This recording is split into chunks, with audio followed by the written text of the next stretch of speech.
Hey everybody, and happy Monday, and welcome to another Techstrong TV broadcast. I'm Charlene O'Hanlon. Today is Monday, April 25th, and we have a fantastic lineup on today's show for you. We get things kicked off with a conversation between Alan and Knox Anderson, who is the VP of Product Management over at Systig. Knox and Alan talk about Systig's recently released Risk Spotlight, which is a vulnerability prioritization feature that is based on runtime intelligence. This is a great technology and a great product. It's certainly going to help a lot of developers as they really help try to help mitigate a lot of the security issues that are currently cropping up, especially with respect to containers and application development in general. So great technology, great conversation. After that, we have the Haunted Hacker podcast, and in this one, host Mike Jones is speaking with Tanya Jonka, who is the founder and CEO at We Hack Purple Academy, which is a learning platform dedicated to teaching application security, DevSecOps, and cloud security. And she's also the best-selling author of Alice and Bob Learn Application Security. I'm definitely going to pick up a copy of that. That sounds really fun. Tanya and Mike kind of just talk about all the things happening in the industry these days, and she's also got some exciting news that she shares during this conversation. So good stuff. This is actually part one of a two-part conversation. We'll be running part two tomorrow, but do check part one out today. After that, we have a replay of our SRE show. This one features site reliability engineering and all things related to it. And the topic of this one is insights from Srecon 22 Americas. And so in this episode, Mitch Ashley and Austin Parker, who are the hosts, they are joined by Jithin Bhaskar from Lightstep to discuss some of the highlights and some of the main takeaways from Srecon 22 and their experiences at the conference. Good stuff there. After that, we have the Open Mainframe series, and this one is about mentorships. It's the good, the great, and mainframes. In this one, Alan Schimmel, who is the host along with John Murdoch, are joined by Len Santalucia from the Open Mainframe Project Governing Board. He's the chair. And they talk about the Open Mainframe Project's mentorship program, which is one of its oldest initiatives. They also have on the show Hortanto Arya Wijawa and Divya Gowami, who are recent mentee graduates, and they also discuss their experiences with the program. It's a really interesting and really valuable, I think, mentor program. We keep hearing about the number of mainframe developers are dwindling, and this is one way in which they're keeping it very much alive. So it's a great conversation. After that, I am back with the news headlines, and then I have a great conversation with Jack Naglieri, who is the CEO of Panther Labs. Panther Labs, is a cloud-scale security analytics company. It recently raised $120 million, now has a $1.4 billion valuation. We discuss how the company is using the funding to achieve its goal of disrupting the SIM market. It is a great conversation, and Jack has a lot of insight into what SIM currently does not do and does incorrectly, and how Panther Labs can help. Good stuff there. And then I have a great conversation with Mark Lambert, who is the Vice President of Product over at Armor Code. We are going to be talking about the upcoming AppSecCon virtual event that's happening next month. Mark's one of the presenters, and he talks a little bit about his presentation, also about the Purple Book community, which is behind the entire project. AppSecCon is going to be a great event. I hope you can join us for that one. After that, I've got the webinars preview for you, and then we close things out with The View with Vizard. In this one, Mike Vizard speaks with Jason Wodika, who is a staff software engineer at Carrot, and they talk about a report that analyzes these software engineering skills that are most in demand. Definitely one to check out, especially if you are thinking about joining the ranks of the Great Resignation. That's all I'm going to say about that. All right, that is today's lineup. It's a great one, folks. I hope you can stick around for the entirety. We are going to get things kicked off right after these commercial messages. CISO Talk, to hear how real-world CISOs are dealing with today's real-world issues. From enabling secure remote workers to accelerating secure cloud adoption, defending against a pandemic of security attacks and beyond. CISO Talk covers the cyber topics you want to learn about. With your hosts, Unisys CISO Matt Newfield and MediaOps CEO Alan Schimmel, featuring a revolving panel of CISO cyber experts. This is where CISOs talk. Join us on digitalanarchist.com and techstrong.tv. All right, welcome back, everybody. Kicking things off, we've got a conversation between Alan and Knox Anderson, who is the VP of Product Management over at Systig. They are talking about Systig's new Risk Spotlight capability. It's a vulnerability prioritization feature that is based on runtime intelligence to help security teams reduce alert noise by 95% and effectively prioritize remediation based on a more accurate risk assessment to reduce risk without slowing down developers, and everybody loves that. It's a great conversation. It's great technology. Let's go ahead and roll it now. This is Digital Anarchist. Hey everyone, welcome to another Techstrong TV segment. I'm really happy to be joined by Knox Anderson from Systig. Of course, Systig is probably a company you've heard of before. They're frequent guests here on Techstrong TV. I don't believe we've ever had Knox on though before. So, hey Knox, welcome to Techstrong TV, man. Thanks, Alan. Excited for this first session. I'm glad to have you on. So, as I mentioned, Systig is a company that we have pretty often here on Techstrong. Knox, but there might be some folks out here who aren't familiar with Systig. Why don't we tell them a little bit about Systig, and also let's tell them a little bit about you. So Systig, pretty simple. We're a container and cloud security company, and we protect the entire application lifecycle from source to run. So when you're committing things into your IAC, like your Helm charts and ETRM profile, will secure you there. And then continue that all the way into your production environments to monitor for threats, detect vulnerabilities, and help you meet compliance standards. Cool. A little bit about me. I've been at Systig 6.5 years now. So since the early container days, there was Docker and Systig as companies back then. Really happy that I ended up at Systig. And it's been great to see that whole cloud native ecosystem grow. It really is. And what's your role at Systig? I'm the VP of product. So help run our product teams and design teams at Systig. That's great. Good stuff. So thanks for coming on. Thanks for the background. Let's jump right into today's news. Well, when we recorded this, it came out today, but it was probably a few days ago by the time people see this.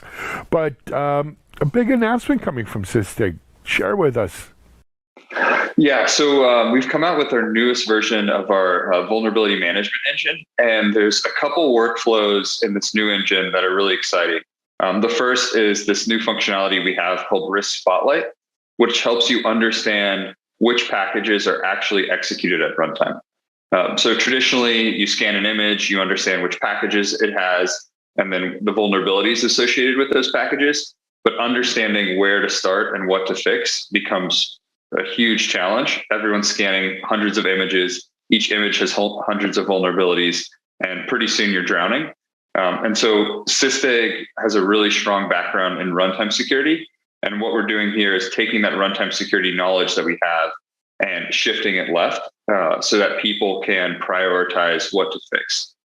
So we've seen an up to 95% reduction in vulnerabilities. And it's available in our product now, but this is something that also I think Sneak and Systig were on your session in the past, and they're leveraging this same technology.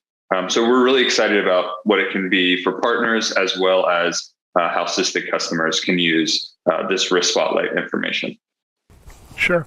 I mean, we were talking a little bit off camera, Knox, and this has been a problem in security for as long as I've been in security, and I've been in security now 25, 30 years.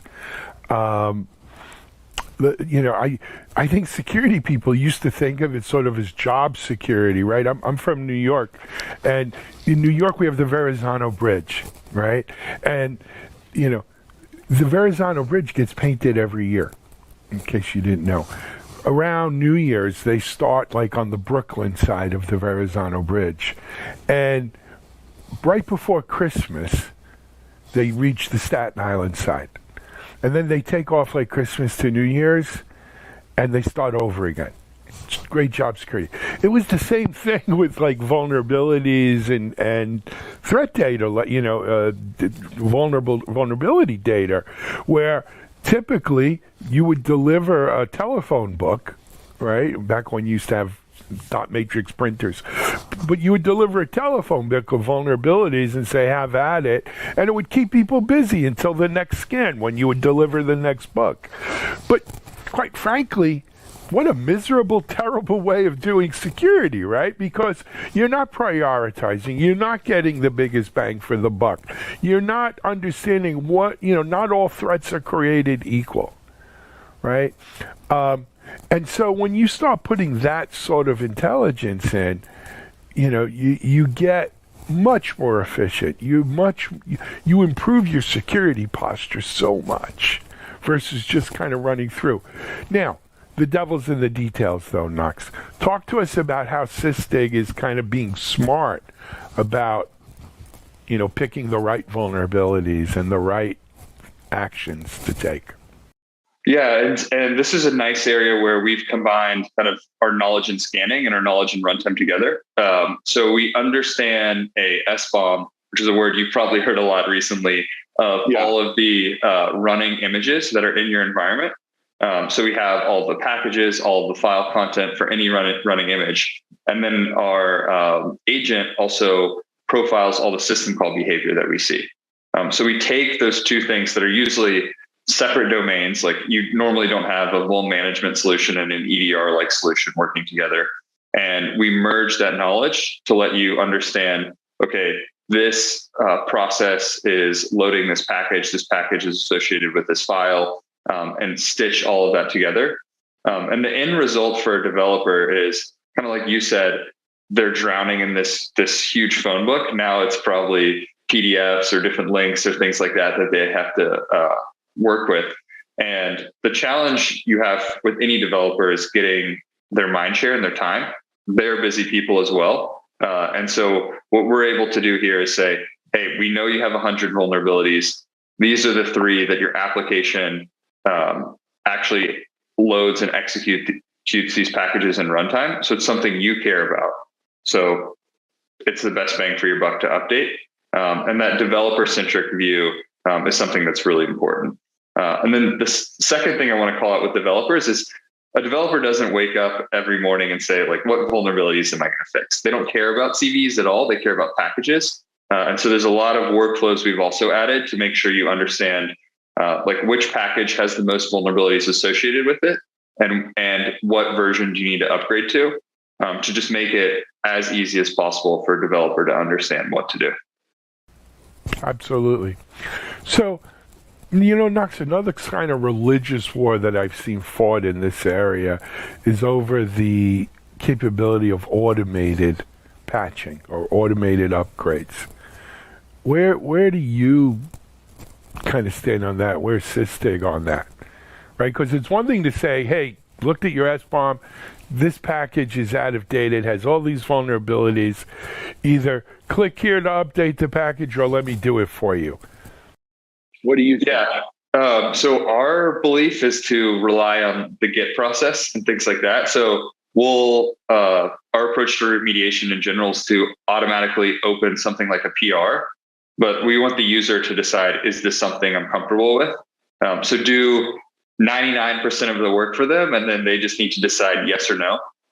And the exciting thing about Kubernetes and cloud native technology is more people are adopting things like Helm and Terraform and other ways to declare what their infrastructure should look like.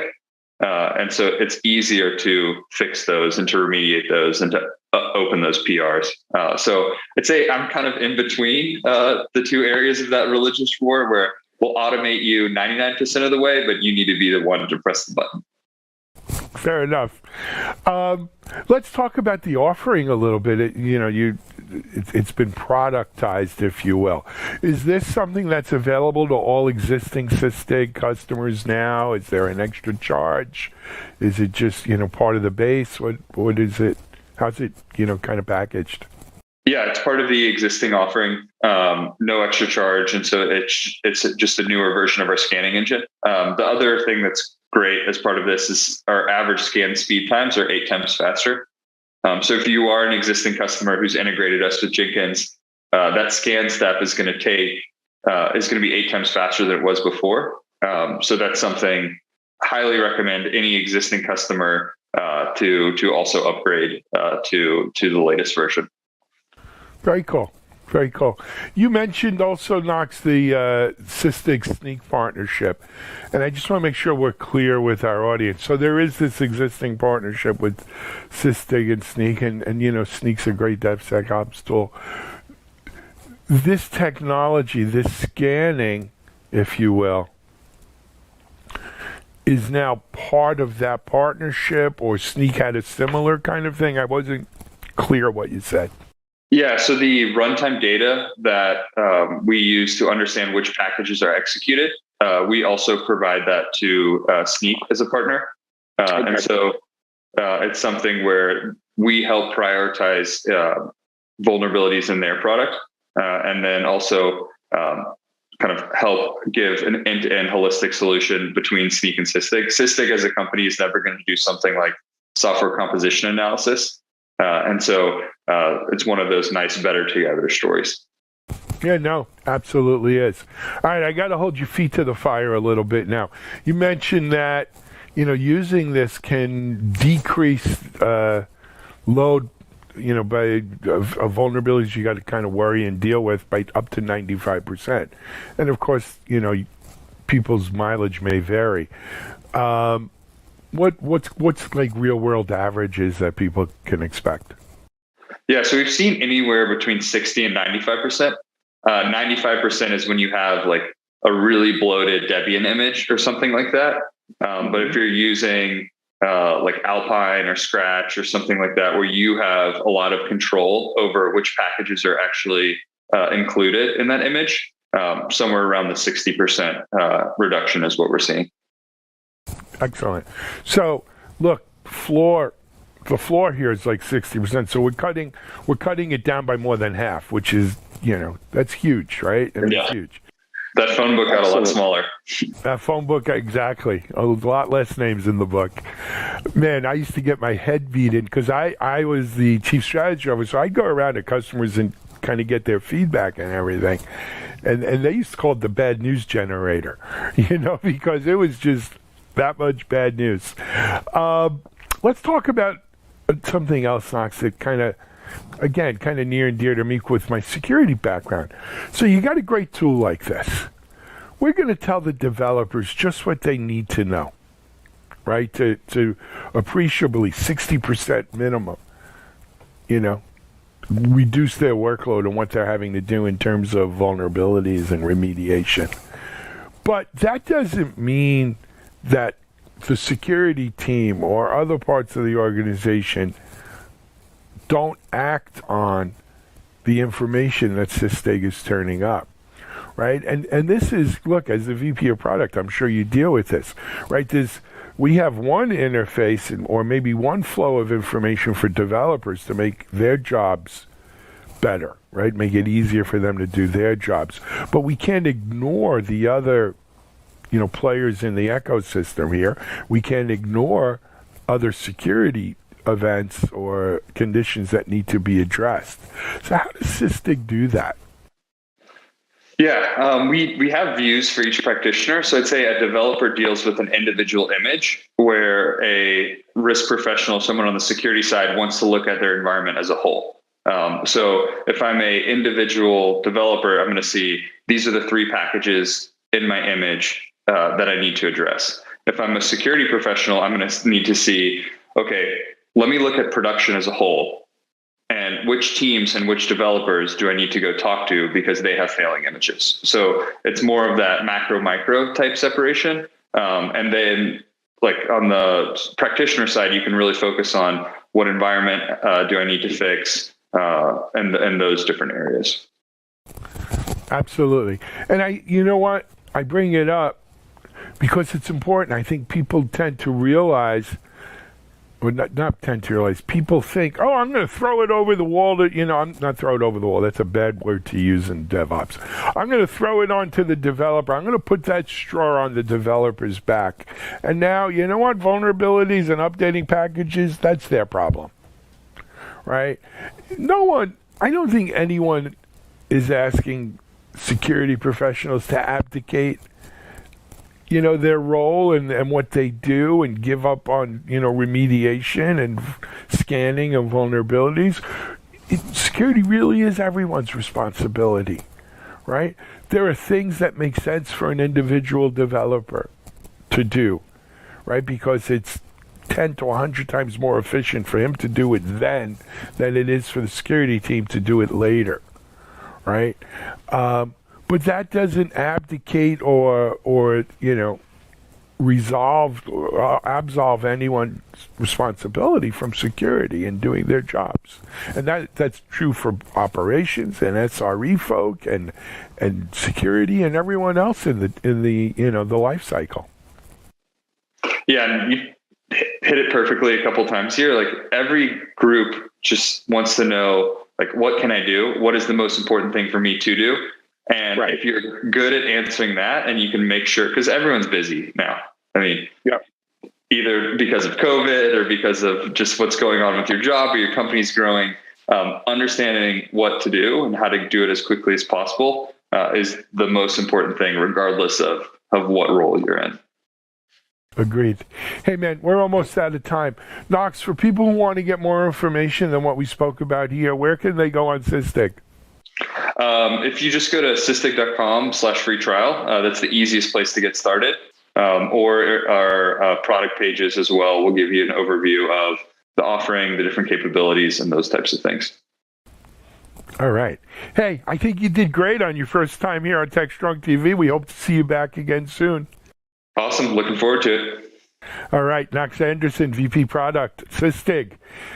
Great new tools for developers to really zero in on how they can get the kind of biggest bang for the buck in doing remediations, updating packages based upon vulnerability data. It's available now. Go check it out. It was systig.com/free trial. And we're going to take a break here on Techstrong TV. We'll be right back.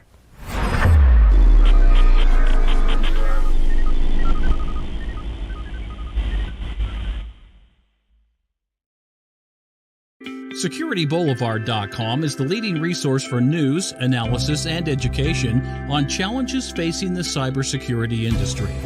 SecurityBoulevard.com covers all aspects of cybersecurity, including data security, DevSecOps, cloud security, application security, network security, security threats, and more.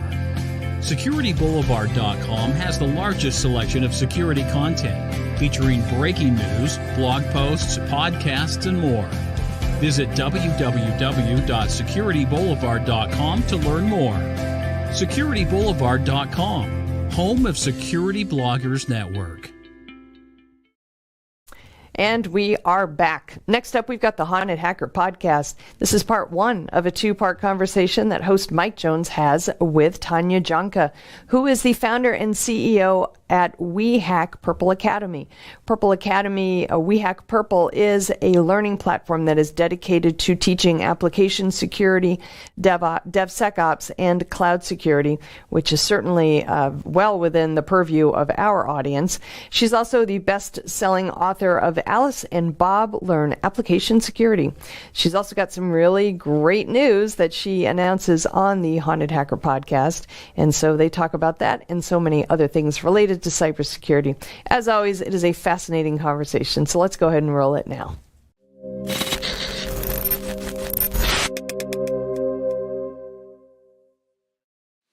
Welcome to the Haunted Hacker Podcast we'll do March version 3. And tonight we have Tanya on, and I'll let Tanya introduce herself here in a little bit. But before we get started, I'll go over a little bit of news. Just got done with the documentary filming. I think it'll be really cool once it comes out.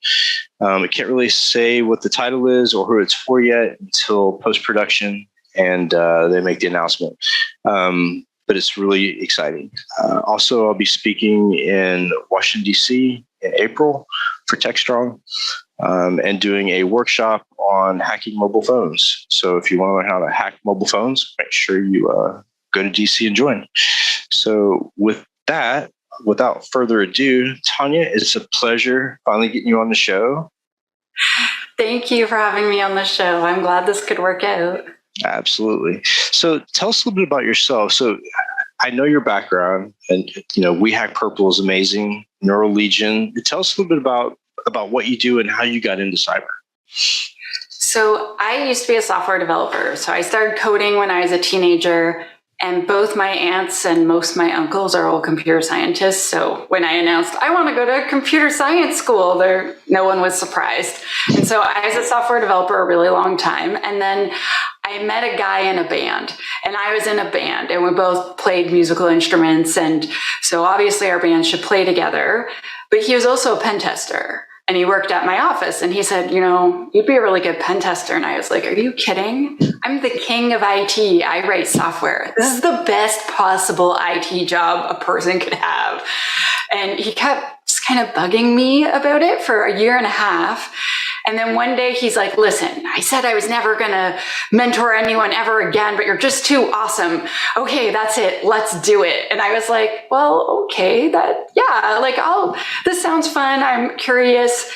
And so very quickly, I had a job pen testing, and very quickly I was doing so many things. And very quickly I realized that applications security was actually where I belong, because I didn't even know that existed. I thought that everyone in security was either a pen tester, the firewall guy, or they did like risk and compliance sorts of things and wrote lots of documents and had a lot of very serious checklists.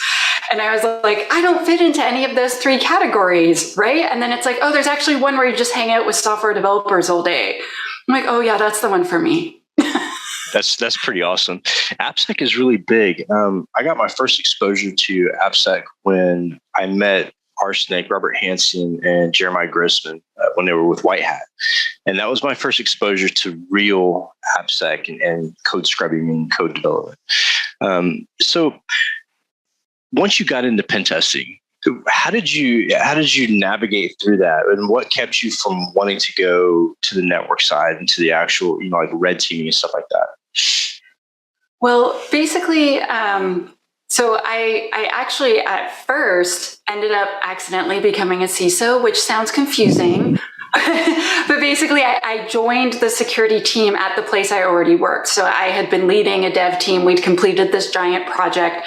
And then I managed to find a spot on the security team. And I was doing like any project they would let me do. And I was in charge of making sure all the vulnerabilities got remediated in our software. So then so I'm from Canada, and in the federal government, bilingualism is a big thing. They really want to support the francophones within Canada, and they're a minority. And so if you reach management levels, you have to be able to speak French. And so they're like, oh, we keep getting complaints that the CISO can only speak English, and it's been a few years. Let's let Tanya, who speaks both official languages, be the CISO for just 4 months while nothing's going on. And we'll just let her do that for just like a few weeks so that we can check that box. And then on day 3, the director said, we've never had such a good CISO. This is your job now. That's pretty awesome. Yeah, it was pretty exciting. But then my professional mentors eventually convinced me. He's like, no, you're meant to do technical work. Being a manager is going to make you bored. Like, you've been a manager a few times, and I'd stepped back down repeatedly because being a manager and not getting my hands dirty anymore, I guess I got really restless. And so I got a full-time pen testing job with his help. And then I kept doing AppSec. So my new boss was like, Tanya, stop going over and talking to the devs all the time. And I would say like, oh, can I just show up earlier? And they're like, oh, but we don't need a pen test for like 3 months from now. I'm like, oh, can I come now just for 1 hour? And then I would threat model with them, and I'd map out their entire architecture. And I'd be like, oh, there's a problem here. And I'm like, oh, and I ran a few quick scans. And if you could just fix these things.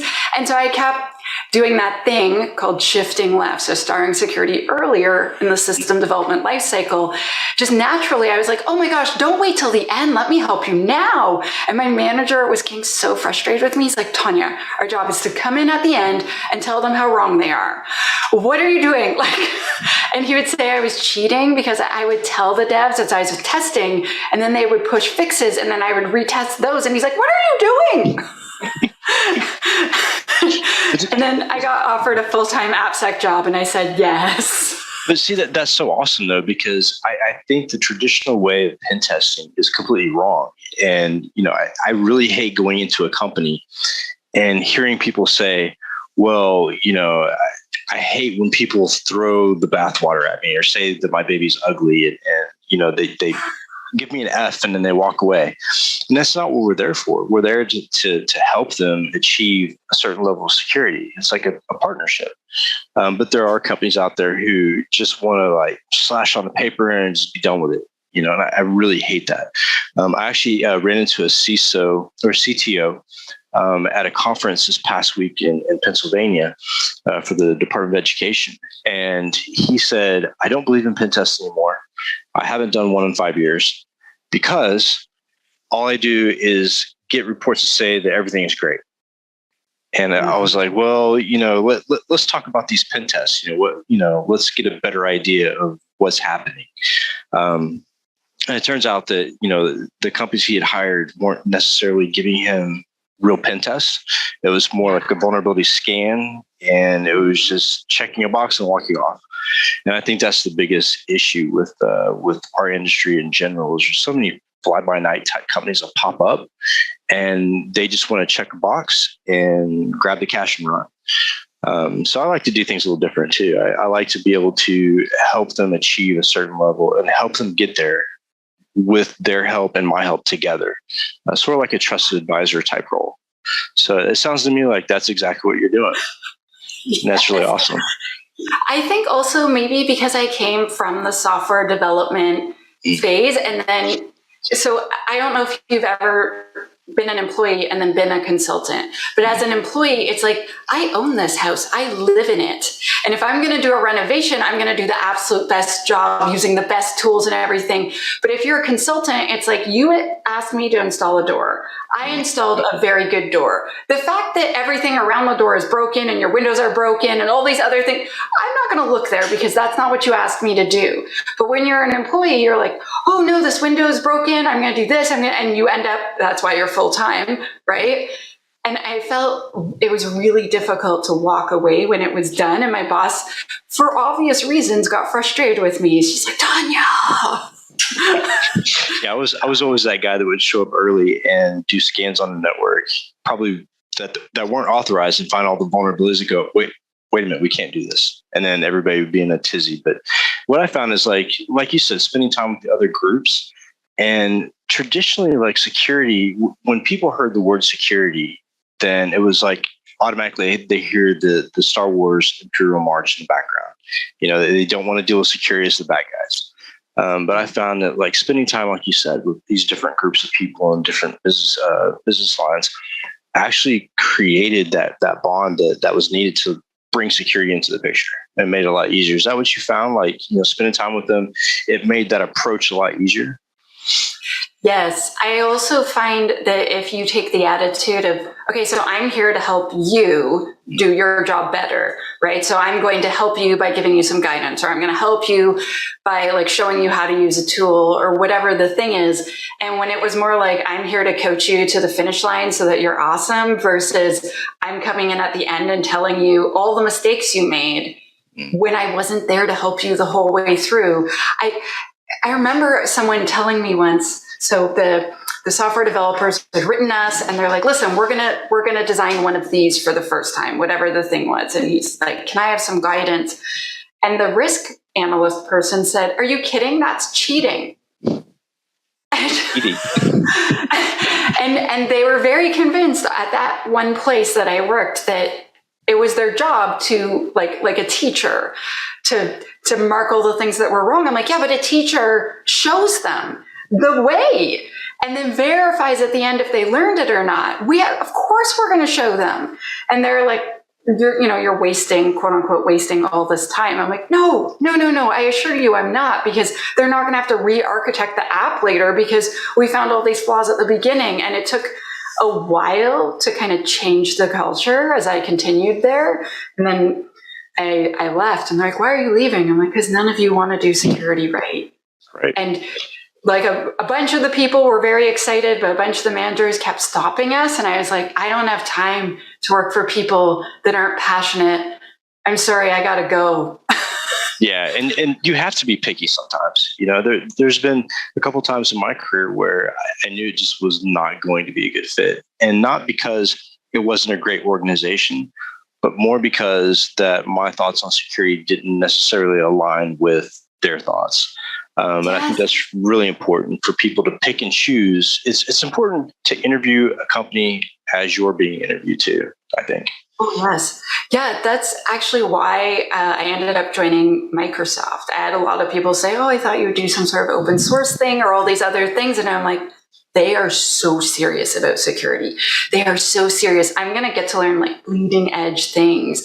I'm going to have the opportunity to positively influence all these things that could affect millions of people. This is amazing. And I learned a lot of security when I was there. It was really awesome. Yeah, that's funny because I think our paths kind of centered at that point too, because back in 2005, I interviewed with Microsoft for the code scrubbing, be a PM of the code scrubbing.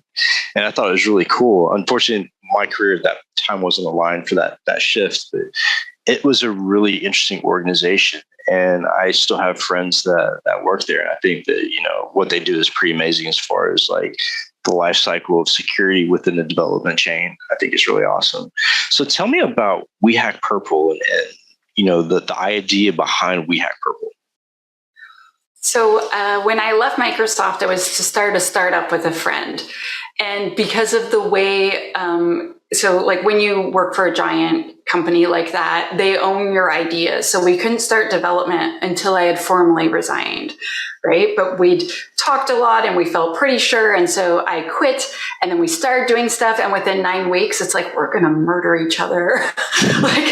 But it turned out like all of our talking in advance was great. However, he wanted to go this way and I wanted to go that way. So I'm like, let's call it quits before we completely destroy our friendship, right? So that was good that we stopped before, because sometimes founders really don't like each other after, and we wanted to avoid that. And so then I was like, what am I going to do? And in the meantime, I put on Twitter, like, unfortunately, this didn't work out. I don't know what I'm going to do next. Does anyone want to hang out on the internet? Because I'd been so busy up until that point. So I met with all these different people, and all these different people said, okay, so I know you don't want to know, you don't know what is next for you, but could you come train my devs? Like, could you just like come for a day and talk to us and just show us the thing? I was like, yeah, that sounds awesome. And then another person, and then another person. And then I met with this friend named Karen Worstall, and she was like, Tanya, I want you to open a school. And I was like, I don't know. She's like, no, seriously, you can do this. She's like, all this stuff. And we talked about how, so I don't know about you, but I have found training very expensive. When I was switching from software development to security, I was shocked at how expensive it was. And I'm Canadian, so I get paid in Canadian dollars, or I did at that point. And we also have very, very high tax compared to some countries. So around half of the money goes to tax. And so I looked at it, and I looked at the exchange rate, and I was like, it's going to be 20% of my disposable income, including like what I pay my rent with, for the entire year to take one course. Yep. And I was like, I can't possibly justify that. Like, am I going to remortgage my house so that I can take 1 or 2 courses? And so I was trying to learn on the internet and all of these things. And so when I was at Microsoft, they're like, you should write a book. And so I had started writing the book at this point. And she's like, make classes, and then lots of people can take them, and it'll be way more affordable. And so my first courses were $99, and the most expensive courses we ever had are $4.99, but then we always have sales. And so basically we've made it significantly cheaper to be able to enter the industry doing AppSec or secure coding. And the prices ironically have come down and down versus up and up, which has been pretty good. And the thing is we make almost all of our money from renting me out to do live training. like 2/3 or more is from that. And all of our expenses are for running the academy and making courses so that it's affordable. So the academy basically just breaks even every month. And a lot of people are like, oh, like you're charging so much. I'm like, I literally can't charge less or I can't afford to run the academy. I'm sorry. Like, I'm not trying to be a jerk. Like, I have to pay my employees, right?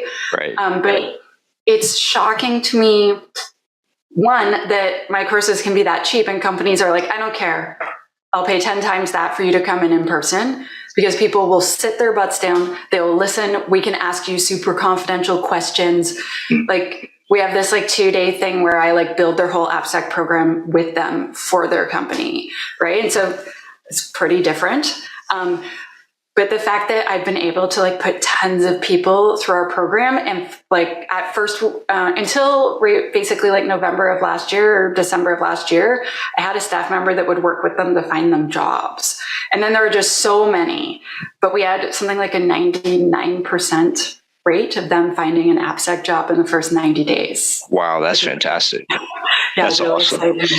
So, you brought up one thing that I'm very passionate about, and it's the cost of training to get into security. Even if it's an entry-level position and they require, these certifications are extremely expensive. And I think that we, as an industry, we really need to look at the certification industry and maybe revamp it, because, when someone's required to get, just throw this out there, and I'm not a big fan of the cert, but if someone's required to get a CEH and you go and you look at the price to get that, tell me what kid out of college is going to be able to afford to get that type of training or certification. And so what I did was I started a nonprofit for veterans, because I'm a veteran. I focus on veterans to get into the workforce, and to provide scholarships and money for certifications for those people, because people just can't afford it. And I don't know where we went wrong as an industry as far as making that the rule of thumb, that you must have these certifications in order to get a job, and you must pay $10,000 to get the certification. But I don't know about you, but I really wish that they would take another look at that and take in consideration those people that are from diverse backgrounds that don't have that type of money, Oh, yeah. We Hack Purple started a diversity scholarship in late 2020, and we've put, so not all of them have finished it, because some of them are doing full-time jobs and it takes a while, right? And it's multiple courses that it takes to graduate, but over 100 people have gone through to become. So not all of them have graduated yet. I think 40 or 50 have graduated. And then of that, 70% are women of color. And so I just started giving them away for free at first. And then individuals started writing me and telling me, like, I'll give you $1,000 if you put that. And so then what we do is we match it at a rate of 2 to 1. So then we'll put 3 people through the entire program. And then I don't know if you've heard of Luta Security, Katie Masuri. Yeah. Yeah. So then she wrote me and she's like, Luta wants to buy a whole bunch. How much does that cost? And then Slack, and then Bridge Crew, and then where are they called? Salvo Cloud, and then Ermet, and just all of these companies that are giving us money. And they're like, people say they want to do something about diversity, and then they want to throw money at it. Well, how about we throw money at making a pipeline, like creating a pipeline of people? And so then a lot of them have like hired several people. So the Denim Group, they were acquired by Coalfire last year. They hired a ton of our grads and then mentored them into like full-time, very experienced people. And so then a bunch of companies just have all been, so some of our grads get jobs before they finish, which is so exciting. That's awesome. Yeah. They still have to finish though, because I'm a stern teacher. But yeah, it's been this really beautiful process. And then all these other companies wanted to support We Hack Purple and what we were doing. And they're like, well, I'll just buy a whole bunch of scholarships from you, and I know you'll do something good with it. So like, here's $5,000 or whatever. And so a lot of, especially startups, were very supportive, and it's just been really amazing. So if someone wants to contribute and maybe fund somebody going through the program, how would they go about doing that? You go to academy.wehackpurple.com, and then you look at all the courses. And one of the courses is called the Diversity Scholarship. And so they're $999, and you buy one for one person, and then we give 2 extra away. So there's 3 for 1 whenever someone does that, because that's the cost basically of doing it, and supporting the student through their whole path, because there's support and other questions and all those things, right? And lots of individuals were just like, I'm just going to PayPal you the money. Like, you just do it. I'm like, okay, but I have to track this because I'm still like, we're still technically a business. Minor details. It's been super, like, really wonderful, if that makes sense. And the We Hack Purple Academy, we used to charge money for it, but then the Academy started making more money. So now the community's free. And so more and more people are joining the community. And we have people mentoring other people within the community. And we've started doing like this public speaking thing. So like, give your first talk ever. And then the community shows up and cheers the person on. Wow. It's been really amazing. That's really cool. And I think, doing stuff like that actually makes everything worthwhile, because I find for myself, like, actually be able to give back to somebody actually makes me feel better about what I'm doing in the industry as a whole.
All right, welcome back, everybody. Next up, we have a replay of our SRE show. This is a series dedicated to site reliability engineering and all things related to it. This is as I said, it is a replay, and this one is insights from Srecon 22 Americas. And the hosts, Mitch Ashley and Austin Parker, are joined by Jithan Bhaskar from Lightstep to discuss some of the highlights and main takeaways from the conference, as well as their experience at the conference. Lots of great things to hear about in this conversation. So let's go ahead and roll it now.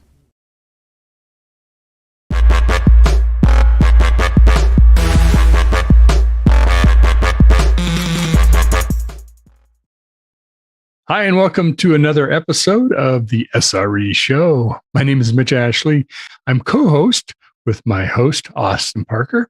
And we have lively conversations about SRE, what it means, where we're at in the industry, new things that are happening, sharing experiences, and kind of exploring topics, because it's a very fast and evolving field within our area of technology. So I myself am CTO with Techstrong Group. I'm also principal with our analyst firm, Techstrong Research. So my background is both as a practitioner and also as a product creator.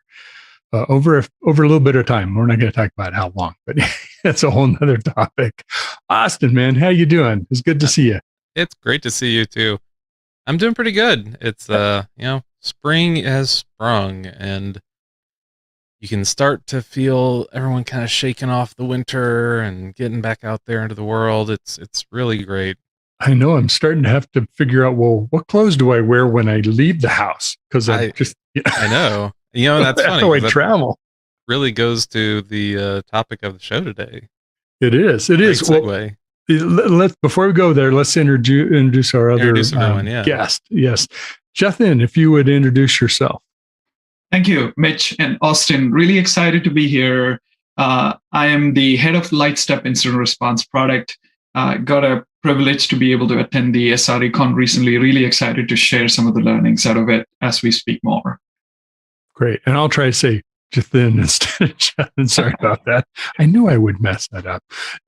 So Austin, so that's our topic, is kind of highlights and takeaways from Srecon 2022. I didn't get to go. I was a latecomer and I missed it. They were totally sold out. So I'm hoping to pick up a lot of great stuff from you both too. So why don't you kick us off with, was there a theme of, I mean, Srecon has evolved greatly in the last few years. And was there sort of a theme or guide us into what was happening there? Yeah, well, just to kind of get everyone on the same page too. SRECon Americas, this was actually their first in-person event since the beginning of the pandemic. They were, I believe, supposed to have one in March of 2020 that I was supposed to go to. And then, everything happened.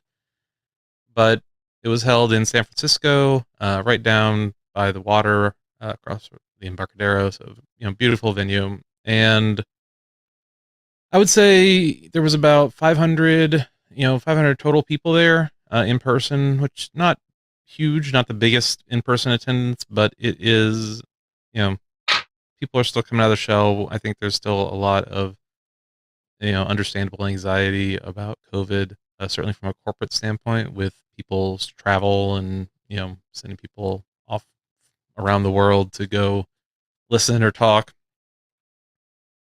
That said, it's actually really interesting because what's the middle part of SRE, right? We're talking about site reliability engineering, but there's been some people that say like, oh, it's resiliency, right? There's the R in SRE is for resiliency. And I think that's what you can really pluck out of this event is the amount of resiliency it takes to run something like it.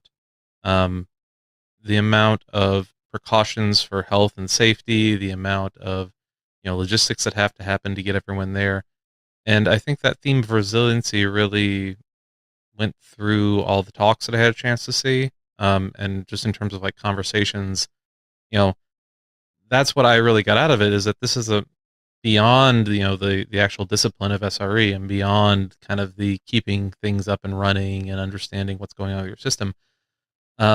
This is a very resilient community that was really just hankering to get back out there in the world and see each other and share what they've learned over the past couple of years, especially given how unprecedented everything was with the coronavirus pandemic.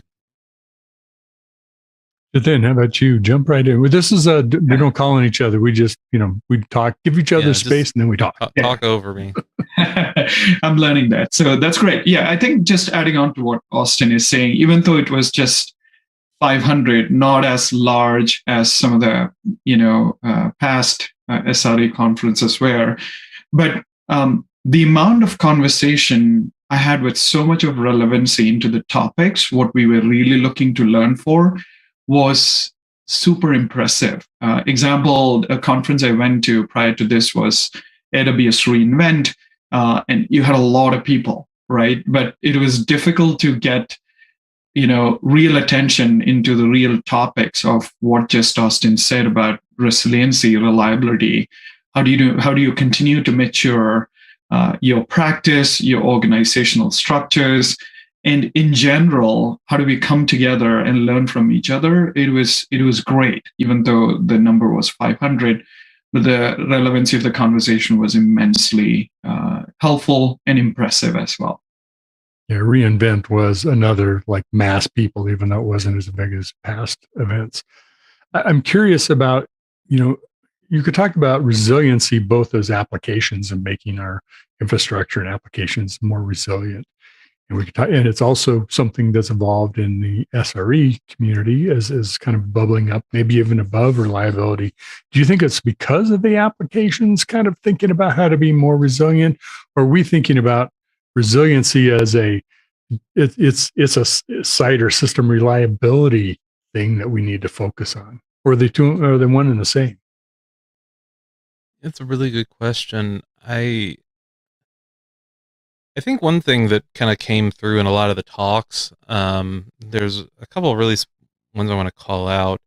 And if you're listening to this, you can go to the SRECon America's website, and a lot of these have slides up that you can kind of go and work your way through. But there was a talk by Courtney Nash, who is from an organization called Verica, and she presented on something they have called the Void, which is the Verica Open Incident Database.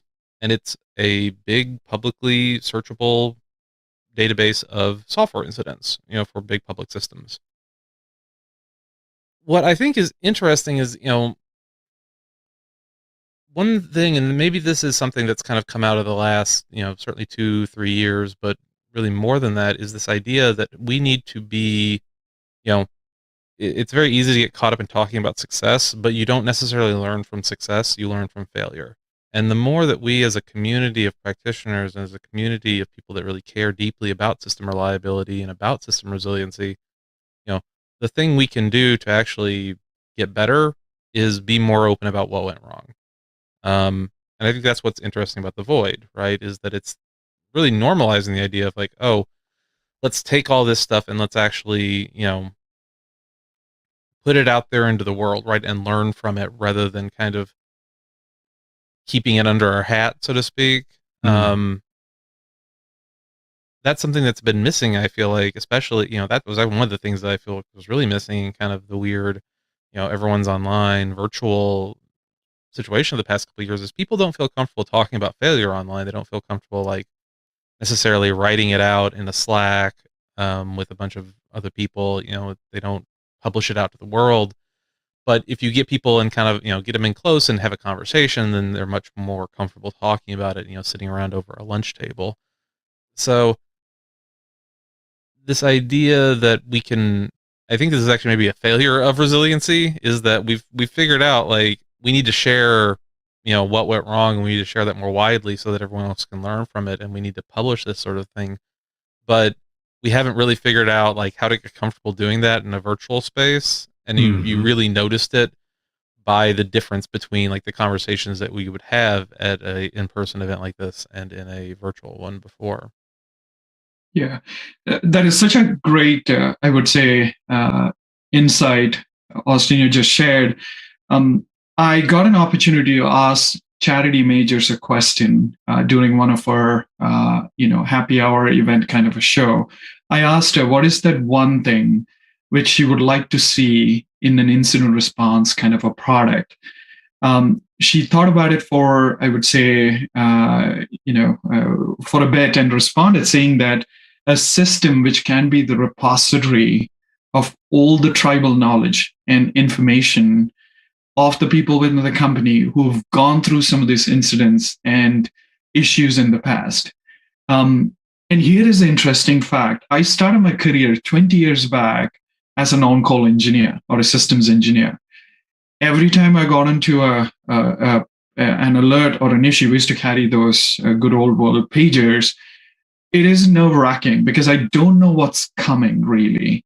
The first thing I really need is I need to really understand what exactly is the problem. I'm talking about 20 years back, where you don't have this extensive amount of observability systems like Lightsteps of the world, which can give you real insights into what's going on from an observability point of view. But the first thing I need to know is what's really going on, what system is actually broke, what service is gone, which rack is actually gone toppled down. And the next thing I need to know is whom I need to tap into from the actual owner of that system or the server. It's the same problem even today, after 20 years back. The challenge is, as and when the systems grew, as and when the ecosystem of application which help you manage some of these issues and the incidents, it's become so vast where you have a lot of pockets of tribal knowledge which exist within the company. And that's what got me passionate about how do we build this in a different way. Exact reason why we actually wanted to build something like an incident response and redefine how we look at it.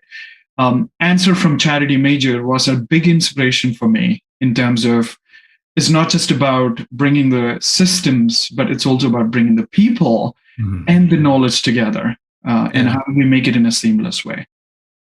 I think that's the focus on people is really important, because I think one of the other things I saw a lot in the talks was this focus on, socio-technical systems, right? And bringing people in. There was a really, in Courtney's talk, to kind of keep going on that for a minute, there was a really interesting analysis, because they, having all this public information means they can do meta-analysis of the information. And one of the things that the data saw that, kind of intuitively, I think we all get in this trap of thinking like, well, if an incident is really long, right, then it's really bad. That there's some sort of there's an association between length of a failure or fault and impact. Almost what outage mentality, right? Right. This sort of very error focused, safety one kind of mindset. But in doing these longer analysis, they actually found that isn't always the case, right? Like actual customer impact has a lot more to do with sort of what specifically is going on in your system and what it's in relation to, right? So it's less that I had an incident and it's more like why I had an incident, right?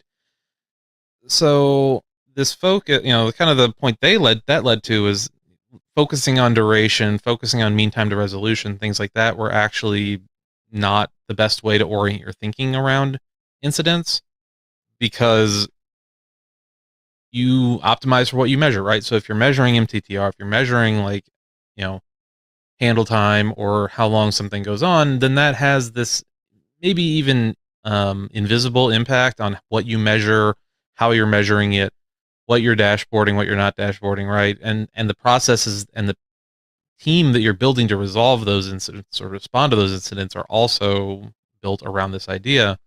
But it's not always the right way to do it. And I don't want to overgeneralize, because I do think that there's, there are people tend to hear oh, don't focus on MTTR, don't focus on duration, there is no root cause, whatever. That's true, but it's also not necessarily true, right? You need to kind of hold both these ideas in your head and figure out where is it actually true and why is it actually true in those circumstances, and where is it something that should be abstracted over a much larger thing? Because that's one of the things that gets lost in this, that I think I saw, in several other, talking to people from Google, right? They have completely different concepts of what a system is than you or I, maybe, right? If your job is to make sure that Google search is available, then your priorities aren't on a different planet. They're in a different universe than mine. Depending on the size of my user base or application. If your job is Amazon shopping carts, right? The actual business outcomes of failure are so much different for people in these two seats that it's hard to actually do kind of an apples to apples, what works for you, what can work for me comparison. So I think this is one thing that I saw in conversation a lot, is that we don't have that. We haven't figured out how to really address that breadth of tooling and experience and the way we talk about things. It's very much still people coming down from on high that have their big giant ginormous complex systems and saying, well, this is how we do it, and then someone that has a fractionally smaller set of problems saying oh, I should do all that, but there's a lot of other stuff they should probably be doing first.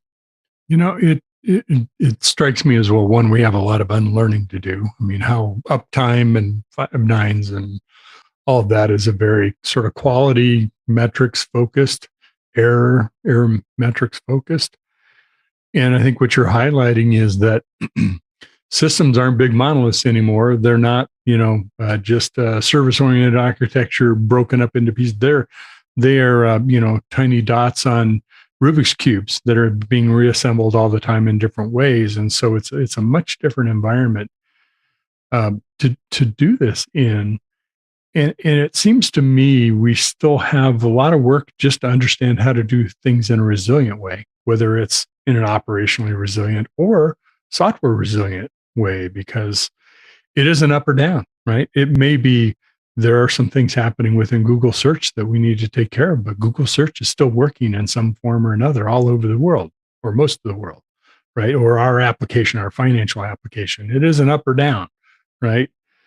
So it's a different mindset. I mean, how does the SRE community help evolve that thinking? I know it's kind of a big question, but it seems like we've got to sort of change our thinking to change the problem, if you will. Mm-hmm. It's tough. I mean, I think that some of it is, this is a really good segue, actually, because there was a talk from someone at Google who, if you're familiar with Dora, the DevOps research thing, so went and took that and they started applying it to SRE to see kind of like what's the same, what's different. And I think the most interesting takeaway I saw is, I'm going to actually quote here because it is pretty insightful. If you actually look at sort of these core principles, then a lot of people are already widely practicing SRE. They just don't call it that necessarily, right? Like a lot of the things that we do, because there's just such a high overlap between DevOps and SRE. And what's happened is DevOps has kind of moved left in terms of, originally it was sort of maybe in the middle of the software development lifecycle, and now, shift left, DevOps is becoming more all-encompassing, so SRE actually kind of takes those initial, the stuff that was DevOps before DevOps became everything, and says, oh, this is actually what we care about. Things like agility, right? Things like shipping code to production quickly, things like getting fast feedback loops, things like,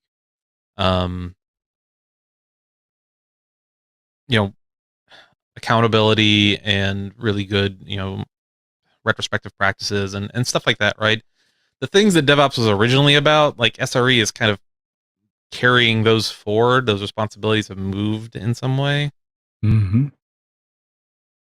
Interesting. Is that a theme you picked up also, Jithan?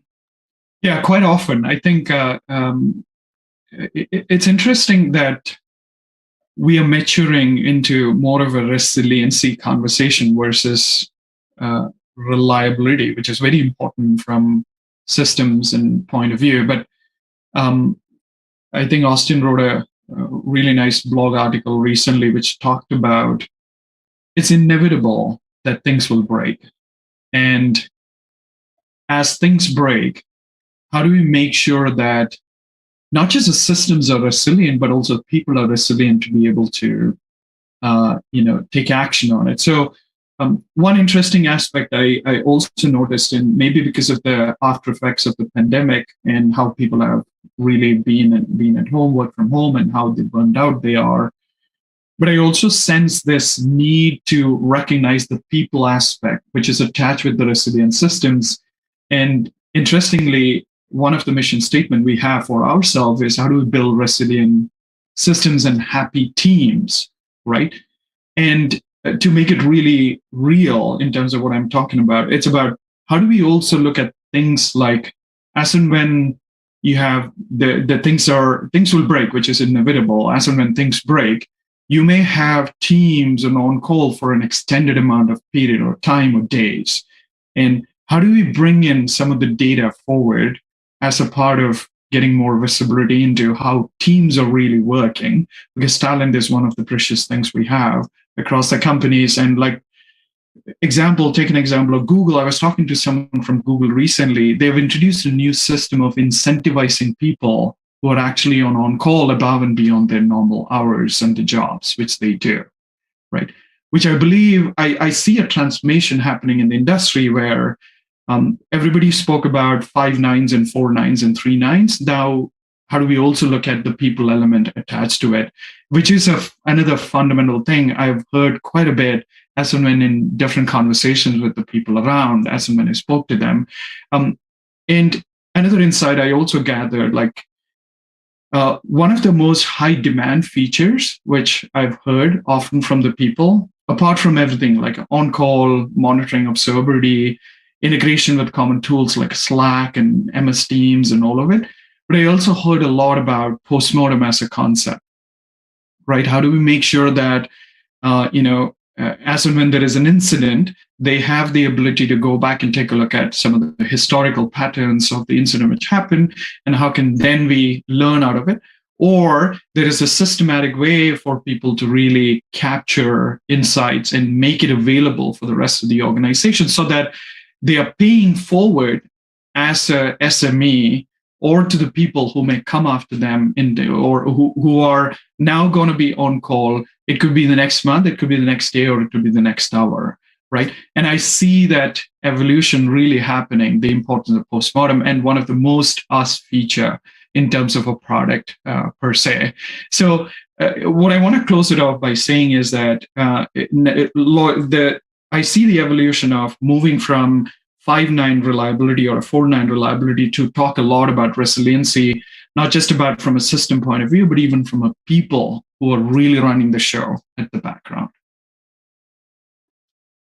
Yeah, it's interesting. I think so many parts of our broader industry are kind of in this same place. I'm going to be speaking at a digital executive event in a couple of weeks. And part of what that talk is about is in the security world, it's not about just about preventing attacks and preventing bad things from happening. It's equally, maybe even more so about it's going to happen. It happens to everybody. I mean, that's the world we live in, whether it's you personally or you as a major corporation. It's about how you respond to it, right? You need to be prepared. You need to practice it. It's the red team, all that kind of thing. Same thing is happening. We're talking about resiliency in both the architecture and in SRE and in our operational roles, if that's even a division as clear as it used to be. I'm curious about too. There were some really good sessions. There was a variety of sessions, so definitely please check out usenix.org for the session content. There was a session about mentoring the next generation of SREs. Like this is new. We've been doing this a while. We're calling it SRE now. There was also some sessions on sort of what are the metrics, whether they're performance metrics or observability kind of information. Were there any interesting conversations happening with like how are we helping the next generation of people come up and bring what they can bring to this conversation? And how do we let the rest of the organization know through metrics how we're doing, what's going on? Yeah, I think there was a lot of really good conversations about, I think I've said this recently, SRE is kind of I think it still gets treated as new in a lot of ways, or as the new shiny toy, but really we're talking about practices that have been used in production at really large places for decades now. And while there's a lot more formality and kind of professionalization, I would guess, of SRE as like a title, it's going through the same loop that DevOps did in a lot of ways, where it starts out as this cultural movement and then turns into something you can buy a credential for. One thing that I think is really interesting is that for as much as we do talk about, SRE and DevOps, and we talk about this sort of broadening, how do we get people into the SRE industry or whatever, ops is still ops. Like we haven't actually, as much as we'd like to think otherwise, like ops is still there. They still exist. There are still, I might be able to go into, EC2 or AWS and pull up a, new VM or, not care about the database behind whatever managed SQL I'm using. But like there's a server there still somewhere, right? Like there's still actual, someone tweeted this out yesterday. I thought it's great. This, you wouldn't see this if it hadn't been converted to light and then bounced off of mirrors over thousands and thousands of miles, right? Like the physical aspects of like operations and actually building servers and data centers and all that sort of stuff is still out there. It still exists. I'm wondering if the actual next generation of SRE isn't a little bit closer to that ops idea. Or maybe we see a split, right? There's people talking about platform engineering as kind of like the next wave of SRE. Maybe you have platforms and then operations engineering. I don't know. Maybe the question behind the question is like, you're talking about how do we mentor the next generation of SREs? Like, should there be a next generation of SREs, or are we already to the point where the next thing should be platform engineers or operations engineers or some subspecialty that we haven't really defined yet? Yeah, we touched on that on our roundtable that we had just a few weeks back. Yeah, I mean, so something I want to share about this whole SRE as a practice, right? Where, as when we are speaking to a lot of our customers, what the great thing the SRE as a concept did is there is that awareness of how do we make this practice embraceable, irrespective of the size of the company, what you are.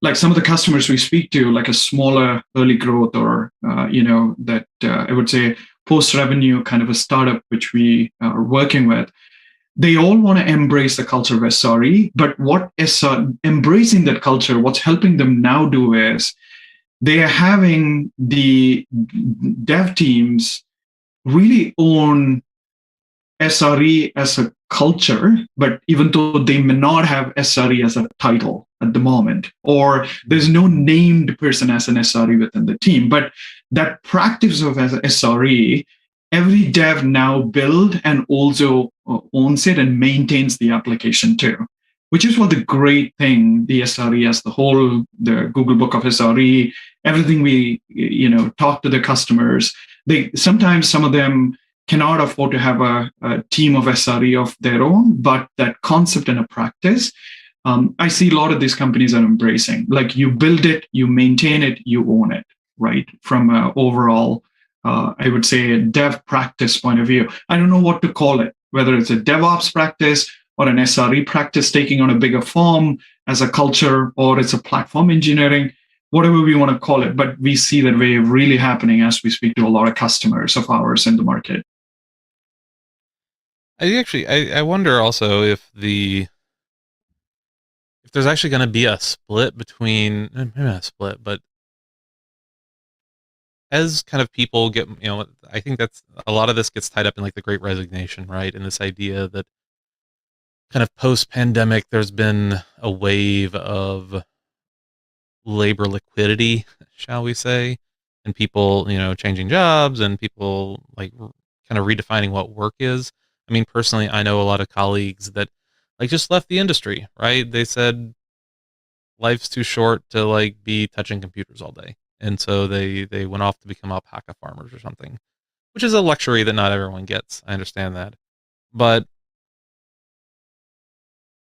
it's actually kind of curious when you think about it, though, because we do, like, if you think about an office, or you think about an organization, like there's people whose dedicated jobs are just like culture, right? They figure out, processes, they figure out, how do we reward people? How do we, incentivize or disincentivize things? Like even outside of just management or managers, like there are people whose job it is to do this. So maybe that's like an idea whose time has come, sort of SRE or DevOps, but really just focusing on the cultural side of it and focusing on the, communication practices and focusing on the processes, that isn't explicitly like a management role, because this is maybe a little broad, or this is maybe even a topic all of itself. Like, are engineering managers really the people that should run SRE teams? I don't know. I think that we tend to look to management in engineering organizations as the ones that kind of help reinforce and set culture, but I think managers are almost always kind of compromised individuals in that, because of the way reporting works and because of how SRE works, right? Like SRE, DevOps, all these things weren't top-down initiatives; they were bottom-up. It was people in the trenches saying, like, we have a better way of doing things, and we want to do it this way. Can you really replicate that by, kind of this grassroots approach? Most of the time, I think you need buy-in, you need leadership to come by and say, like, yes, we support SRE, right? Or we want to do DevOps, or we want to do whatever. And without that buy-in, you can't get anywhere. But it's always hard for them to be ones that like drive culture in a way that is really responsive to what the employees, to what the people building the stuff are feeling. If that makes sense. Yeah, I mean, it does. And I think we will constantly be struggling to overcome things like really hardened silos in organizations. And I think even the phrase developers eating or software eating the world kind of puts that lens on developers. Mm-hmm. What's really happened, I think, is so many disciplines have all been elevated, whether it's ops and SRE, whether it's security, data, compliance, AI and ML, et cetera. a lot of people have come to the table because they see a way they can play differently in a sort of DevOps agile structure. Now, culturally, there may be a lot of obstacles to get over, with either some of the history or just the organic culture with an organization. But I feel like we're redefining all of this as we go. Because what DevOps isn't what it was 5 years ago, and what SRE is today isn't going to be what it is 5 years from now. Yeah, and it's fun. Yeah, it's going to be difficult as an SRE to purely rely on human capability and intelligence to really maintain the resiliency and the reliability. And that's what I think you will see a lot of products and systems in the market, which will come with certain amount of augmentation by AI/ML capability. It could be all the way starting from simply, one thing we hear often when we speak to SREs are the amount of noise sometimes alerts create within the system. And how do you make sure you have an intelligent system which helps them correlate some of those alerts so that it's not noise and you then miss the real alerts, which you need to now take a look. But my basic point is that it's going to be difficult just with the tribal knowledge what we have and the human capability what we have, but it need to be continuously augmented with some of the AI/ML capabilities, which I think every one of us need to invest into in terms of how do we augment some of these roles, irrespective of whether it's an SRE. Most of the engineers or the developers are on call nowadays, which is a great practice, I believe. Hmm. Yeah, but I also think that there's kind of even yes, we need the systems to help us understand our systems because our systems are too complex, but I think there's also just a lot of foundational stuff that we miss sometimes. One thing that kind of as an aside, you go talk to people about metrics, right? Not even business metrics, but just machine and system metrics. People it's statistics, right? It's hard. It's not something that is really super intuitive, and so you'll see people multiply a percentile by a count, right? You can't do that. It doesn't make sense. But the systems, the actual underlying visualization or plotting or querying engine, it doesn't care. It's just well, okay, you want to multiply these two numbers together. Cool. Here's the result. And I think that's what you see in a lot of incident response and a lot of observability and a lot of SRE stuff in general is there's a big, I don't want to say skills gap because that's not really what I'm getting at, but it's more like an understanding gap where we don't, I think it's very in vogue to say oh, you don't, and I think I said this earlier, you don't need it because you're not Google, which is true. But the reason that we do stuff like that is because we don't know necessarily the right way to do things. Everything is so opaque. There's not a lot of great pure learning resources that say well, here's what all this stuff actually means and here's how to actually do the math. We have to copy the people that are bigger than us because we assume they know what they're doing, because if they didn't know what they're doing, would they be able to keep Google search running? Right? So it's this tautology of we can't really push forward because the level of complexity, we don't trust the systems we have to actually be accurate or to tell us what they need to know because we don't trust the AI or ML or whatever. We don't necessarily trust ourselves because we don't have a high level of confidence in doing all of the really hard work that needs to be done because we don't have maybe the background for it, or it was stuff that we didn't build in the first place, right? Maybe this number, it looks like it should be a count, but it's actually a percentile, and I don't know that because I didn't implement it in the first place, which gets back to the whole point about tribal knowledge, right? I don't think we're going to solve this problem on this show, but that kind of explosive exponential complexity that is really on the back of human beings is that's, if someone figures this out, or that's someone helps figure out how to solve this, I think that's really going to transform how we talk about whatever the next generation of SRE is. Some great insights, Austin. Jathin, we have a few minutes left, and congratulations on the launch, by the way, of Lightstep's incident response. We have another segment coming up in our schedule. We're planning not to talk about the as a product only, but talk about incident response in the context of SRE. I'm curious if you could take a few minutes. We've talked a lot about how much things are changing in the land of SRE, what it is today, where it's going. How do you create? I mean, this is sort of a new category too, thinking about incident response in the context of observability. How do you create a product like the one you've launched, in knowing that the whole, what you're building is something not only it's going to evolve, but everybody's going to evolve maybe to a different place than where we are right now? Yeah, great question, Mitch. So if you look at a lot of tools in the market, in the incident response space, a lot of it is actually built around on-call teams as a concept, which we believe it's slightly archaic in terms of how you think. But the way we conceptualize our product is all around the service reliability. How do you drive ownership of the services?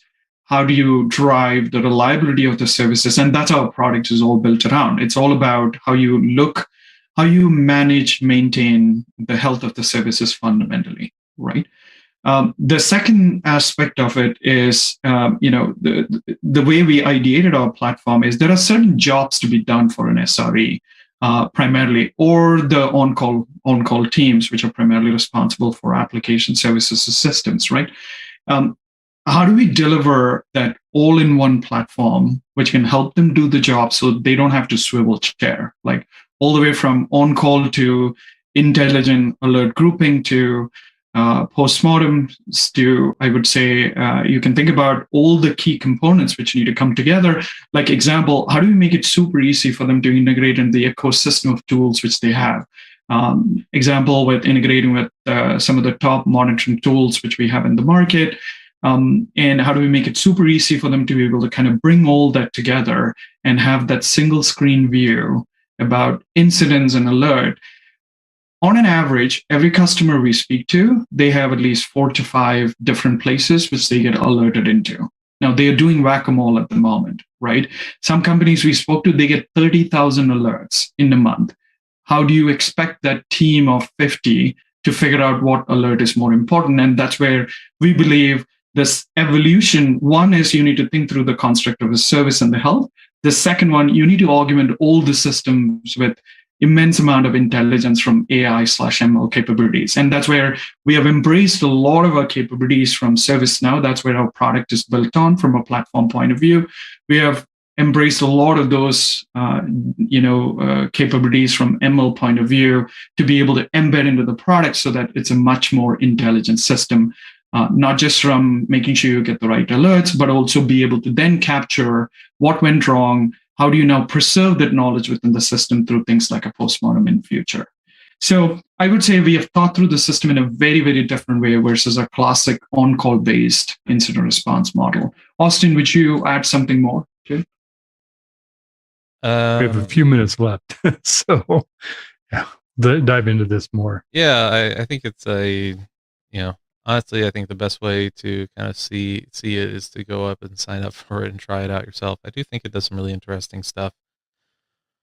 And there's a ton of potential, right? Like really and this isn't just potential, on the incident response side, right? Like, 'cause when you get down to it, there's nothing, one of the challenges I think that a lot of other people in the market have right now is that they are siloed, right? That you have, 20 different tools to generate alerts, or you have 40 different data sources, and you're trying to kind of, someone's saying, I got to make a new service, right? I'm going to deploy a new service. Well, what do I have to do? It's like, oh, well, you need to send stuff over here and then over here and over here and over here. And it looks like, if you've ever roasted like a, you put something in a smoker and you're sticking all these probes in it, right? Now imagine that you had to do that to check the temperature, and then you have to put another one in, and and then you have to do that 14 more times, and so you've got this, pork butt looks like a porcupine because you have all these different probes and sensors and everything, so that all these different teams can monitor it. What if you just had one thing, right? If you had one place that we were sending kind of all the observability data to that was able to do alerts, that was able to kind of generate incidents and keep track of on call and do all this kind of high level stuff. I think that's kind of where the future, that's where not just Lightstep Incident Response, but Lightstep as like kind of a company, like what we're going towards. Because you don't have any of these higher order things in SRE. You don't have chaos engineering. You don't have incident response. You don't have postmortems. You don't have run books. You don't all that stuff. That all requires data. You need massive quantities of it, and it needs to be very high quality. And once you have that sort of foundational observability into your system and into your processes, then you're able to start building on top of that. And that is where kind of we're going. It's a journey. We're not there 100% yet, but it's super exciting stuff. That if any of this sounds interesting, you should check it out. You should definitely check it out. Go to the Lightstep site and find out more. Free account. I always think the best way is to go use it, right? Yeah, definitely. So good way. Well, thank you both. It's been a great conversation, and hopefully we've shared some things from Srecon 2022 helpful, and some additional thoughts beyond that. Look forward to people joining us on our next episode. I want to thank the team at Lightstep for sponsoring the SRE show, and my co-host Austin, and of course our guest today, Jithin. Look forward to talking with you both again soon. Take care. Thanks everybody for joining us today. Thank you, Mitch. Hi, everyone.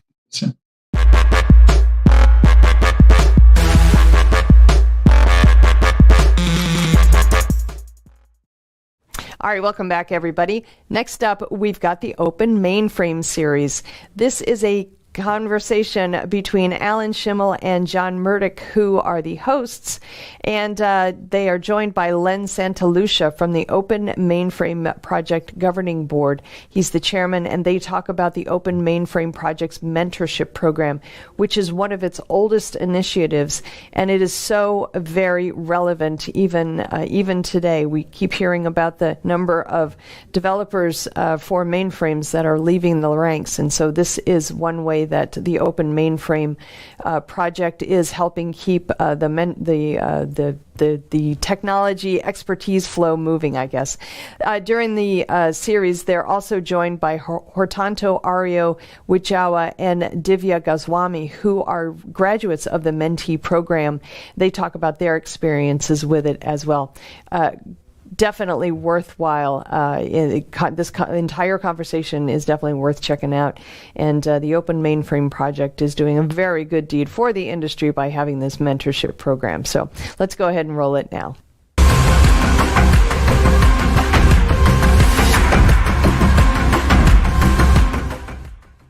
Hi, everyone.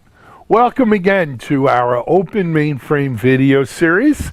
The Open Mainframe, as we call it, is a once-a-month video series, which is brought to you by us here at Techstrong Group in partnership with our friends at the Open Mainframe Project at the Linux Foundation. We're going to talk more about that in a second. During this program month, we explore different aspects of what's going on in the Open Mainframe community. Projects, and there's many different projects under the Open Mainframe umbrella. There's a lot of initiatives underway, and most of all, some really, really smart, interesting people. And we have 3 of them or 4 of them here today on our panel to discuss. Today's topic is mentorship, right? Mentorship is a very important aspect of the Open Mainframe Project at Linux Foundation.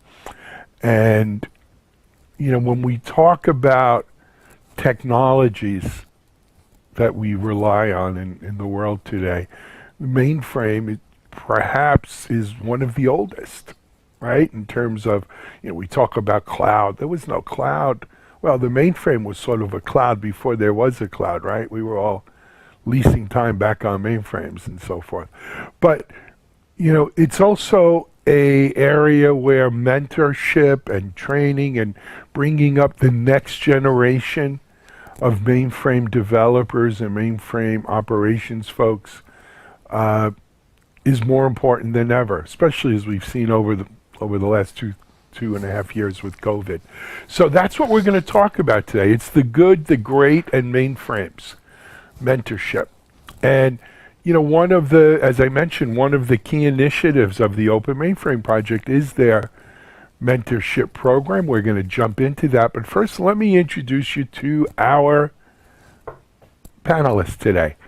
I'm going to start off with a young man joining us from Singapore.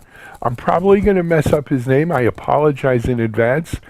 But it is Hartanto Aryo Widya. Sounds good. Close? Close enough. No, you know what, though, Hartanto, why don't you pronounce it correctly? And it's your name. My name is Hartanto Aryawijaya. I am a student from Singapore. And I was a mentee back last summer for the Open Mainframe Project Cobalt Programming course. And now I'm joining in as a prospective mentor for our next batch. That's fantastic. Talk about paying it forward. Hartanto, thank you. Thank you for pronouncing your name correctly for us, and thank you for joining us today. Next up, I want to introduce another mentored person from the Open Mainframe Project, and that is Divya Gowami.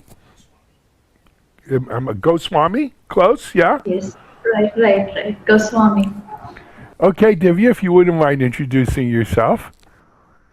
Hi everyone, this is Divya Goswami from India. I've been in the software discovery tool mentorship from Open Mainframe Project last summer, and this year I've been included in the TSC member.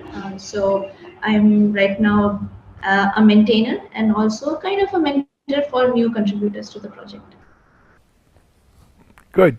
Thank you, and thanks for joining us, Divya. Last of our rotating panel members, maybe the easiest name that I'm going to pronounce today, Len Santalucia. Is that okay, Len? That's perfect, Alan. Good, Thank good. you. And if you wouldn't mind introducing yourself to the audience. Not at all. Hello, everybody. Len Santalucia here. I am the CTO and Business Development Manager for a member of the Open Mainframe Project known as Vicom Infinity, a Converge company. And I am also the chairperson for the governing board of the Linux Foundation Open Mainframe Project. Actually, since its inception, and John and I were kind of some of the founders of the other.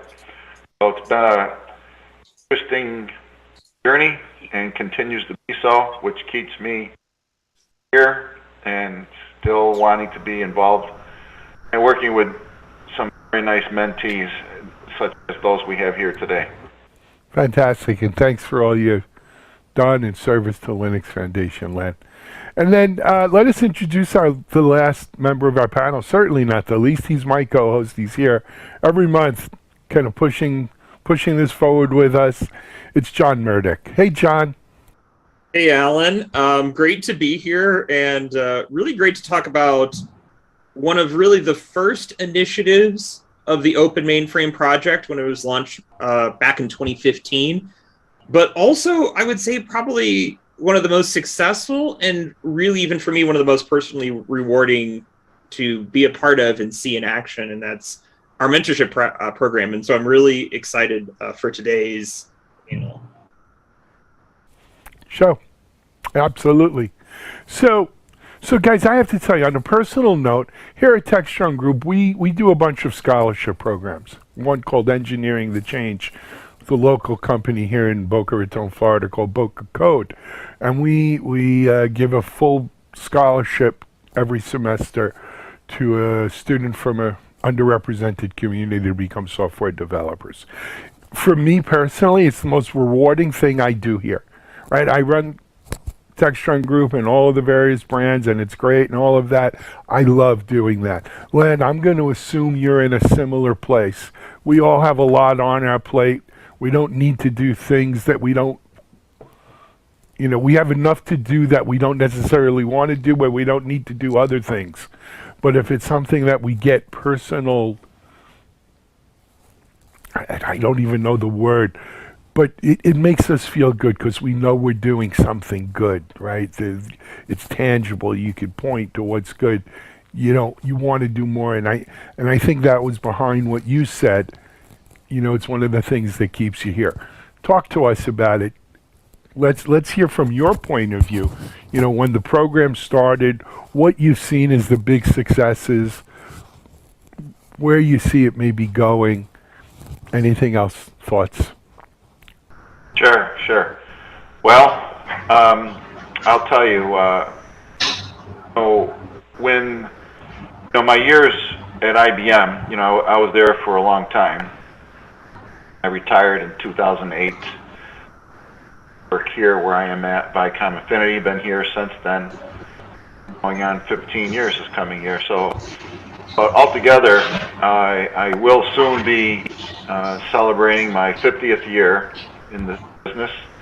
So 1973 is when I graduated, Toronto and Divya. So it's time ago, 1973. Years next year, and it seems like a whirlwind. Just kind of passed right by. I can't believe it's been that long. And the reason why I say that is, all along the way, there have been many interesting projects, but the most interesting project that came along for me in particular was in 1999 when IBM decided to invest in Linux across all of its server families. And that included the mainframe. And it just caught my interest for whatever reason back then it was, because I just thought it was something that could really make a difference in the world and make a difference with the mainframe. And the more I got involved with it, the more I found how really was so different and energizing to the platform. And I got to meet different kinds of people outside of the normal mainframe there. And that's kind of what happened here and how I met Arctic and many of the mentees over the years that have been doing this mentorship program now for quite a while. And I really feel it has made a difference to everybody because, once everybody gets to know the mainframe, they understand how important it is to the world, and it really runs the world. All of the very important businesses and governmental agencies and programs really rely on the mainframe very much. And when Linux became available on the system, and working with people to show people how and teach them about Linux on the system, it really opened up a lot of avenues. There was a mentee a little while ago in the early parts of this program a few years ago that helped port Alpine Linux to the platform as part of his leadership that he did. And he did a fantastic job. And what happened with him is it opened up his ability to get accepted into a college in the United States because he was a citizen of Vietnam at the time. And then after that, he got hired by some corporations, and one of them includes IBM. And it's just been so good for them. And to see that kind of thing happen with over and over again now, I've seen it now. With the opportunities that it opens, it just, at this point in my life, probably I feel the most important thing that I could be doing. I still have to help keep the lights on.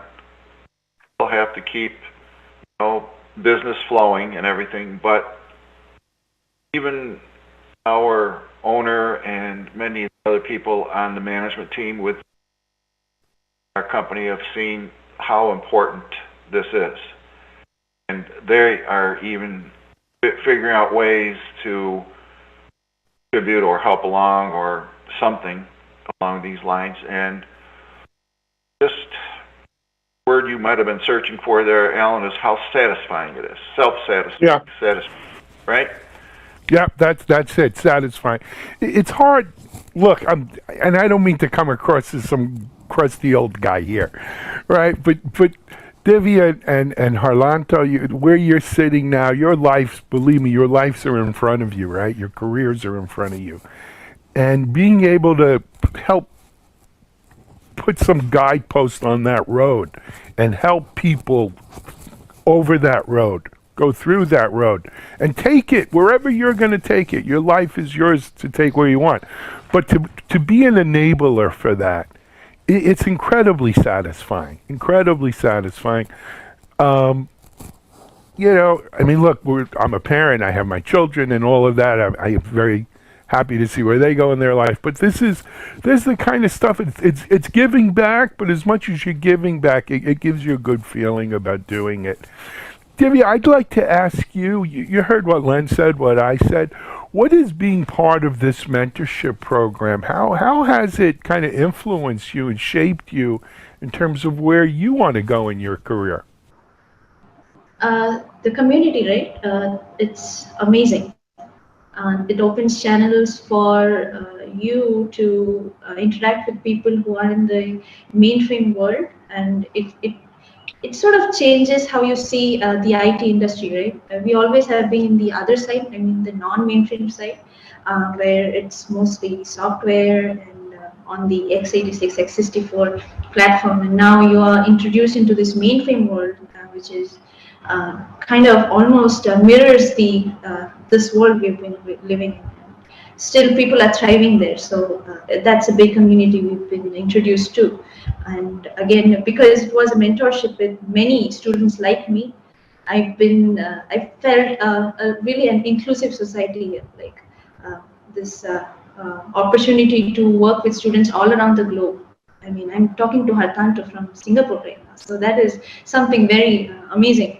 And it opened channels, like I've been into this program called IBM Z Ambassador, that also has been introduced by Hartanto, and we've all tried into that community also. So the Z community is a big plus point after I got introduced to this mentorship. Excellent. You know, Hartanto, in many ways, you're kind of a poster child here, right? You are someone being mentored. It's helped you in your career, and now you're turning around rather quickly, right? From one year to the next, to kind of pay it forward, to help that next class coming about. Why? I mean, the answer may be obvious, but I want our audience to understand why. Why did you feel that, hey, you want to stay with this and now help the next class? I have to agree with Divya. It really is the community. I get to interact with people that are many times my age, but if there is one common thing among all of them, is that they are very helpful to me. They are very open to interacting with people younger than them. I could just send them an email or chat with them over on Slack, and they would reply to me and they would answer all of my questions. And from that, I decided I want to help the community back. So that's why I decided to become a mentor this term. That's great though, that you feel to the community's helped you and now you want to pay back the community. And that, I mean, John, that's kind of what you want to instill in people, right? That it's not like you have a bill due or anything like that. There's no obligation, but the community does good by you and you do good by the community. That's exactly it. What really draws communities in a very sustainable way is the same thing in the rest of our normal lives. It's those relationships, it's the welcoming, it's being able to find your place in it. And we find that with communities that grow at a reasonable rate. We find that with communities that really, thrive, it's those connections. It's that first time you're in there, you're feeling welcomed, you're feeling, an area where you can plug in, you see your space in it. And, that's really where the success starts to happen. And when you start to see that, it makes it easy for, Divya to jump in the first time, probably not knowing anything about what a mainframe is yet, but at the same time, excited to try this out, excited to go down that journey. And, Horatio, it's the same thing on your side. It's, you did that first part of the journey, and now you're coming back and you're seeing, wow, this has been great. Like, this is a place I can really spend my career in. And, Alan, this. I mean, in open source communities, it's not just mainframe, but all over the place. That's the name of the game. Yep, I have to agree. So I just want to make sure we're clear. This mentorship program here is since 2015? Yes. Yep. This is since 2015. We've ran it every single summer. The first group, Len, remembered about, an individual at Port Alpine Linux, and we've seen a lot of just contributions to the open source ecosystem on mainframe in general. Work done in Kubernetes, work done in Cloud Foundry, work done in Hyperledger. As the project has started to build up a catalog of projects it's hosted here, we're starting to see those impacts go directly back into a number of our hosted projects. So students contributing to Zoe, students contributing to places within, our COBOL work, and even some of our other projects, such as Feilong and ADP, we're seeing students get involved there, which has been pretty fascinating. And, it's always one question I love to kind of get the perspective of a young student, because Alan, you said it right, like your life is ahead of you, like your world is ahead of you, yet you're taking this moment in your life and you're saying, I want to try out mainframe. I want to get into this community. What is, what has made that possible? Like, what is sort of that bit of saying, at mainframe, I want to stay here for a while? What has been that for you? It's a good question. And Divya or Horatio, whichever one to answer first, go for it. Okay, I can go first, I think. So, as part of the COBOL programming course, we do provide access to a lab system. So, if you join the course for free, you can get access to our system with all of the lab materials inside. And I did the lab once, and I thought to myself, wow, these things are so cool. People only would say that COBOL is dinosaur and the mainframe will die soon. But the truth is, it's sitting in front of me, in front of my eyes, it's still there. And people are still actively developing it. So, for me, it is a platform worth exploring more. And hey, who wouldn't want to work on a machine that can process millions of transactions per second? It's as simple as that. Fair enough. Divya?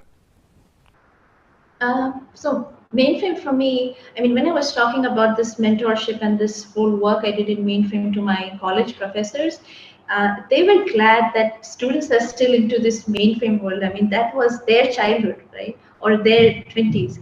So when I was into it, people asked me about, my professors asked me about what did you do there? And so my project basically helps the community to gather information over S390X packages of each distros, and I think I did really a good job. It was a dead project, so when I revamped it, I think that was a really nice journey for me. Yeah. Hey, Len, I'd like to come back to you if it's okay. When you look back, this thing's going on since 2015. Your involvement, of course, goes way beyond that. Let's talk about changes. The world's changed in many ways. Some for good, some for bad, but it's changed. What do you see as some of the biggest changes within the mentorship program over the course of the last 7 or 8 years? Oh, that's a good question. First, one of the biggest changes, I think, have been the extended interest in the program by students. First started, there was a small number of students that applied. I don't know if that was because the program was new or because and what a mainframe is or was, or should they get involved. Then, as time went on, growing and growing to the point where now we have so many people applying that have what I would call a happy problem, that we have more than enough, but I feel bad for those that cannot necessarily get into the program as I wish they could. So we're now trying to figure out ways where we don't want those people to just go away. We want to find a way to find something for them to do, even if it's not this mentorship this year or something like that. And we're starting to also see more of the students staying within this sphere of mainframe. They're pursuing careers, pursuing other projects within mainframe, and hearing nice feedback from them in the sense that, boy, this is not really as a job as much as it is really a career. A bit of difference between the two, because there are plenty of technical firms out there that would love to scoop up this kind of talent, but they are not really stay within for a long period of time, as people find out in this business that when you get involved with the mainframe, you really kind of stay with it for a long period of time. Maybe not with the same exact employer that you start out with, but you stay within family, And the Italian thing. How about my last name, right? La Familia. La Familia. Once you're a member of this family, you're not going anywhere if I have anything to say about it. That is spot on. That is spot on. So speaking of, Divya and Hancho, you're in the family now. So, when you're in the family, you get to have a stake of where this all goes. Where do you see yourself in mainframe? And I know this is crystal ball, so we won't hold this against you if you get it wrong. Where do you see yourself in 5-10 years? Where do you see the mainframe in that time? So for me, I've been very interested in the career in mainframe actually. I get to work with a machine now, and I've been happily helping others in the community as well. And from that, I learned a lot.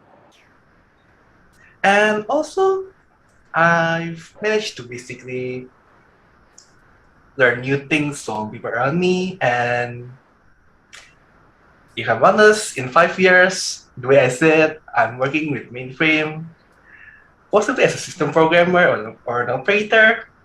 And I would love doing it. As Glenn said, it is a career, it's not a job.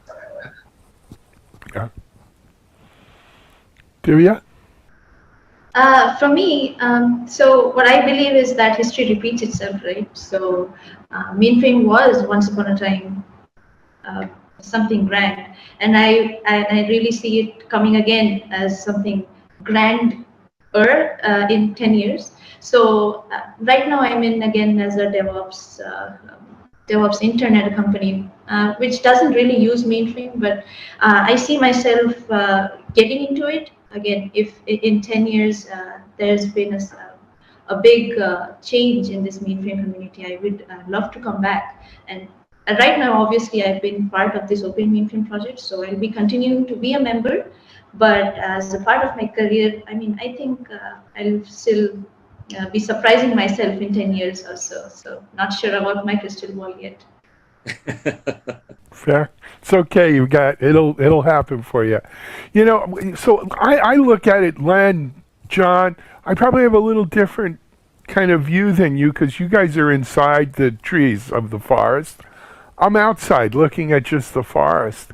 And in my mind, look, I think in many ways we've seen a huge renaissance of the mainframe world over the last 7 or 8 years. And I think the Open Mainframe project at Linux Foundation has been one of the catalysts of that, with programs like this, with programs like Zoe and others. I also, look, you got to give credit where credit's due. I think IBM and the Z team there have done a great job of keeping the mainframe relevant in the world of DevOps and Agile and SRE and cloud and every other thing going on in our space today. You know, they've kept the mainframe current. It takes a backseat to no one, you know, in terms of its capabilities. There was a time, and look, I'm not ashamed to say I'm of that generation. There was a time where, you know, people laughed at you if you were taking COBOL. If you told someone you were taking COBOL, the only people taking COBOL, quite frankly, were kids in India who knew that at the very least, with a COBOL background, they'd be able to get a job, right? May not be an exciting, sexy thing, but they'd be able to get a job. But that's kind of flipped on its head. Len, as you mentioned, you know, porting to Alpine Linux, using some of these great tools and CI/CD and stuff like that. The mainframe today is relevant, and we have this whole renaissance going on, which I think is part of the reason why you're seeing such a big pickup in your mentorship program. People like Divya and Harlanto today, they see a path forward. They see, you know, they want to work in tech. There's so many different aspects of working in the tech field today. But the mainframe community, familia, whatever you want to call it, right? It's a viable community that's not only here today, but will be here going forward, and it offers lots of opportunity, right? Not just learning your grandpa's COBOL. And I think that's a big reason why we see what we're seeing in this community today. I'll get off the soapbox. One other topic I want to bring up, and Len, I'm going to lead with you again if you don't mind. Diversity. Scott, right? We have Divya here. I mean, the mainframe community, from what I've seen, and you know, again, I'm in the forest, not in the trees. It's a diverse community. It's a beautiful thing. What about where you sit, Len? Oh, you hit me where it really counts when you mention this point, because you know I'm a New York boy at heart. Lived right in Manhattan for a long time, and if that is the first community of the world, and you find all kinds of people involved, and it's really nice, in my opinion, because it gives you so many different perspectives, different experiences that you normally not get, you know, anyplace else. And I find, you know, especially with the up and coming work that I have seen in regards to women in technology, very strongly in the mainframe area. I really think it's a very good thing, because with all these different perspectives, it opens up the aperture of the mainframe like it never was before. And I like it because there are so many different jobs surrounding the mainframe, not necessarily being a programmer, you know, all kinds of different positions that are available.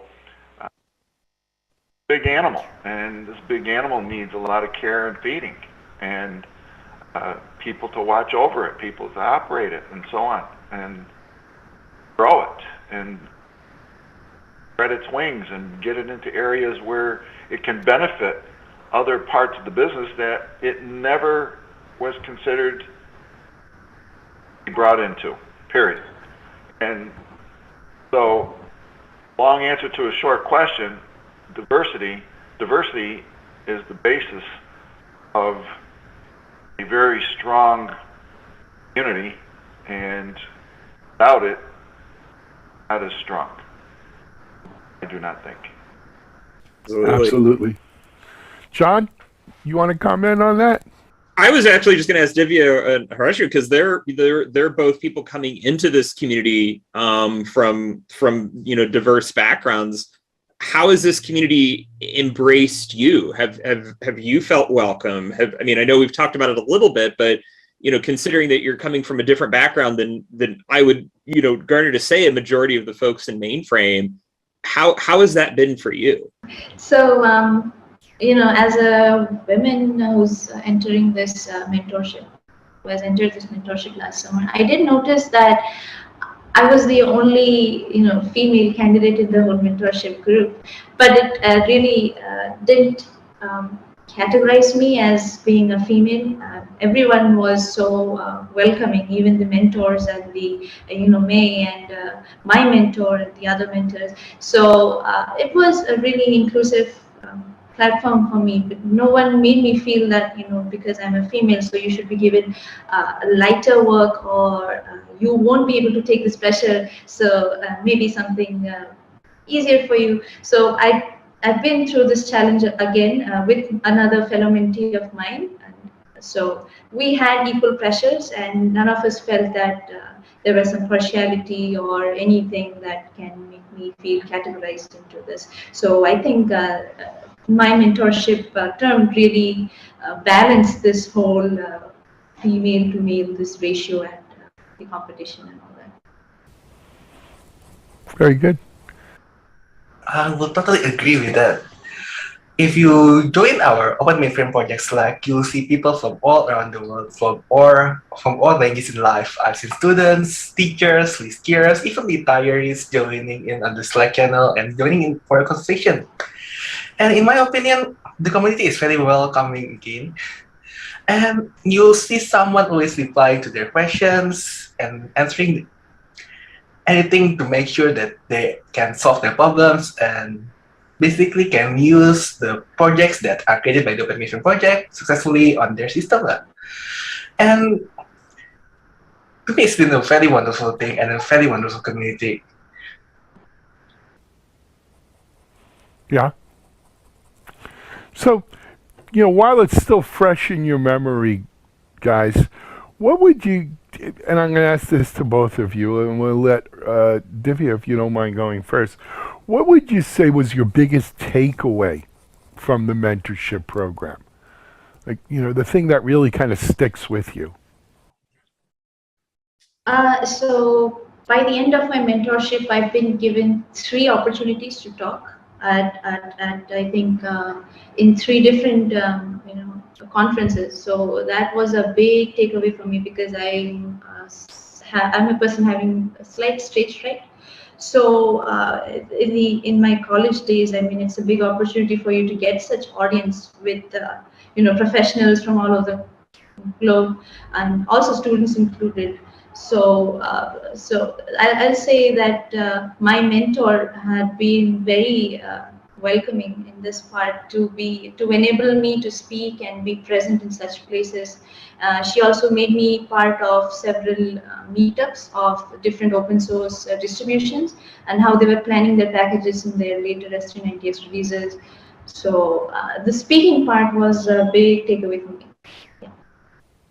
Very good. Orlando, how about you?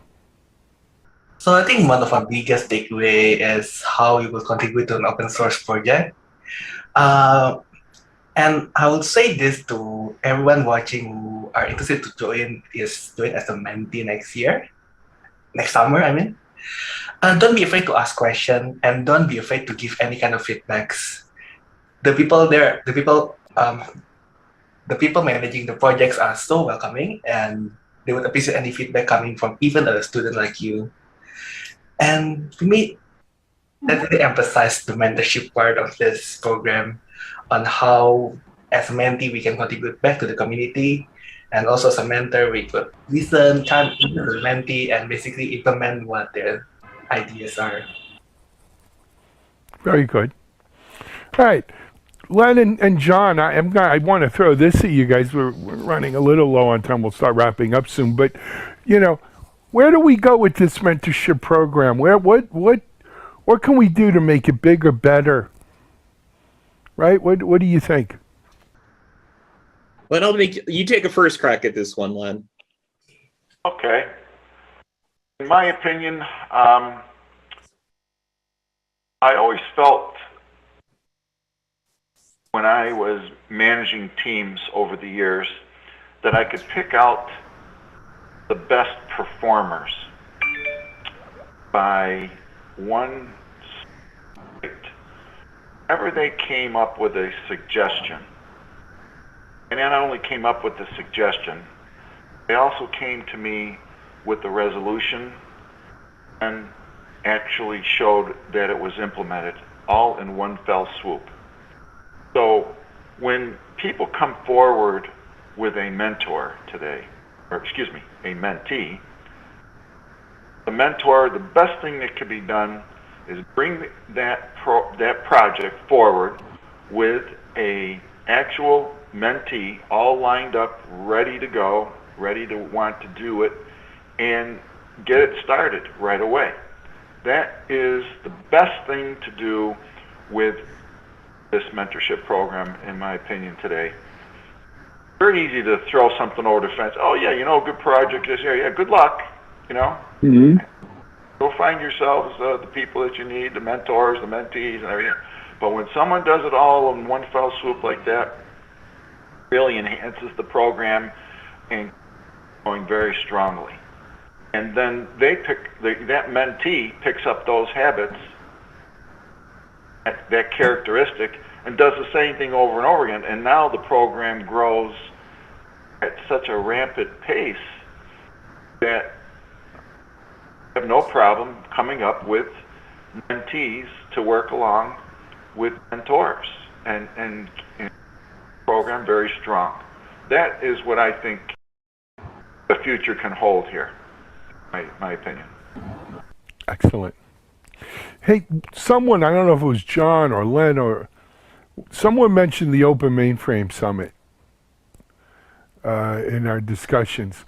John, I just wanted to remind our audience the next Open Mainframe Summit, is starting to come on our radar, right?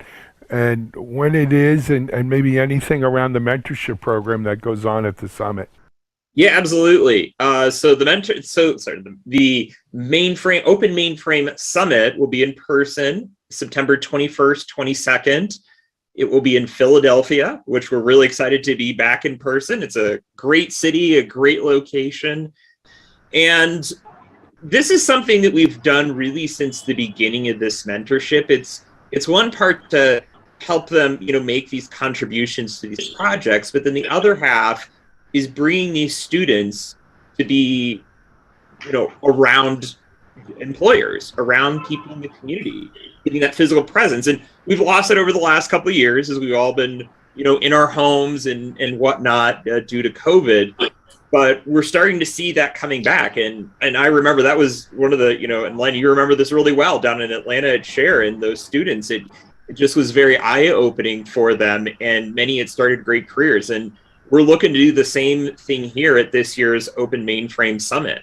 You'll be able to see a really nice selection of our mentees and mentors that have worked in this project. And even some of them, like a Divya, for example, that started as a mentee, now is part of the leadership of that project and is really having a whole new angle to things. So there's going to be definitely a lot to go there. And for those of you, who might be a vendor or someone else who's like, I'm trying to find mainframe talent, it's really, really hard.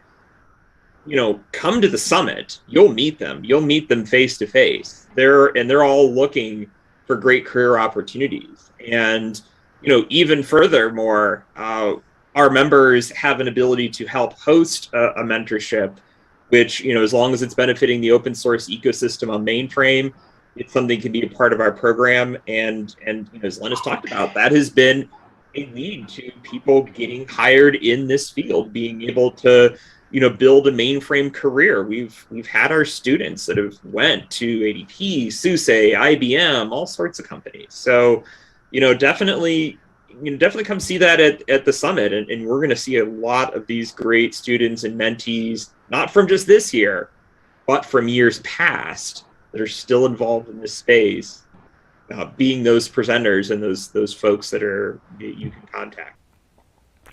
And we'll be talking more about Open Mainframe Summit in the shows between now and September as well. Len, I got to ask you, as a New York boy, how did you let them pick Philly for this? Well, I don't know, Alan. It's halfway in the train between New York and Richmond. What to say? All right, we'll let it go. We'll let it go. But they have a good little Italy there too, so it's okay. They do. No, they do. You know what? Just a shout out our CMO here, Andre Pino, who's also from the Familia. He lives in Italy.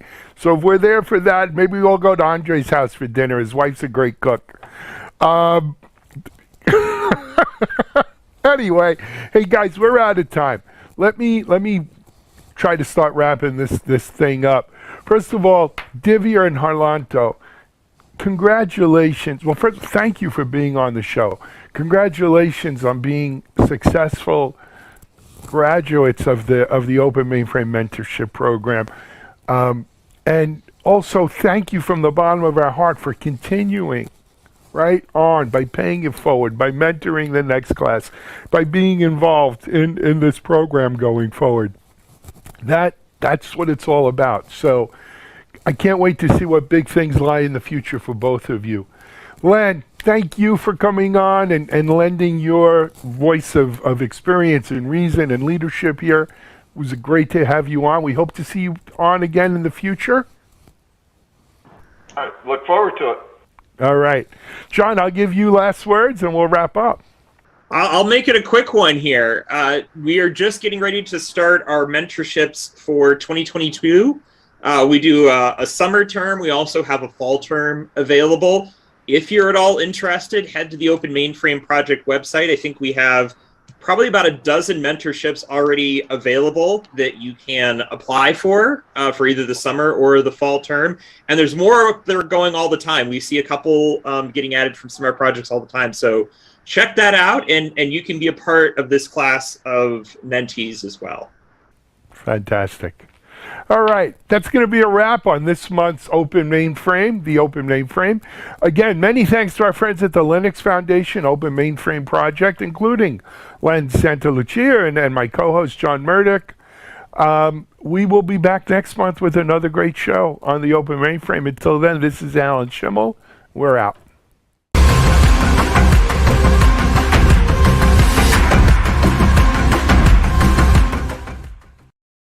Hey everybody, happy Monday.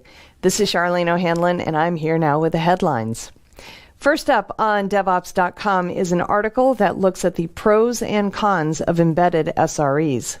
To embed or not to embed? That is the question. At least that's one of the questions that companies have to answer as they decide how to implement site reliability engineering. They can either embed SREs into existing teams, or they can build a new separate team. Both approaches have their pros and cons. The right strategy for a company or team depends, of course, on their needs and priorities. This article looks at what it means to be an embedded SRE and some of the advantages as well as the challenges. Site reliability engineering is all about thinking creatively and coming up with innovative solutions to challenges, even the challenge of figuring out how to structure the SREs within your organization. And we have an informative article on the differences between SLA, SLO, and SLI. One of the hallmarks of the SRE approach is to gauge performance and set targets for application metrics. These targets can be thought of as reliability thresholds. If a site's latency reaches a certain point, for example, it may break the agreement the software provider has with its consumer. SREs create and monitor service-level performance benchmarks for all sorts of metrics, such as uptime, latency, error count, mean time to recovery, and throughput, among others. But not all these performance goals are part of public agreements.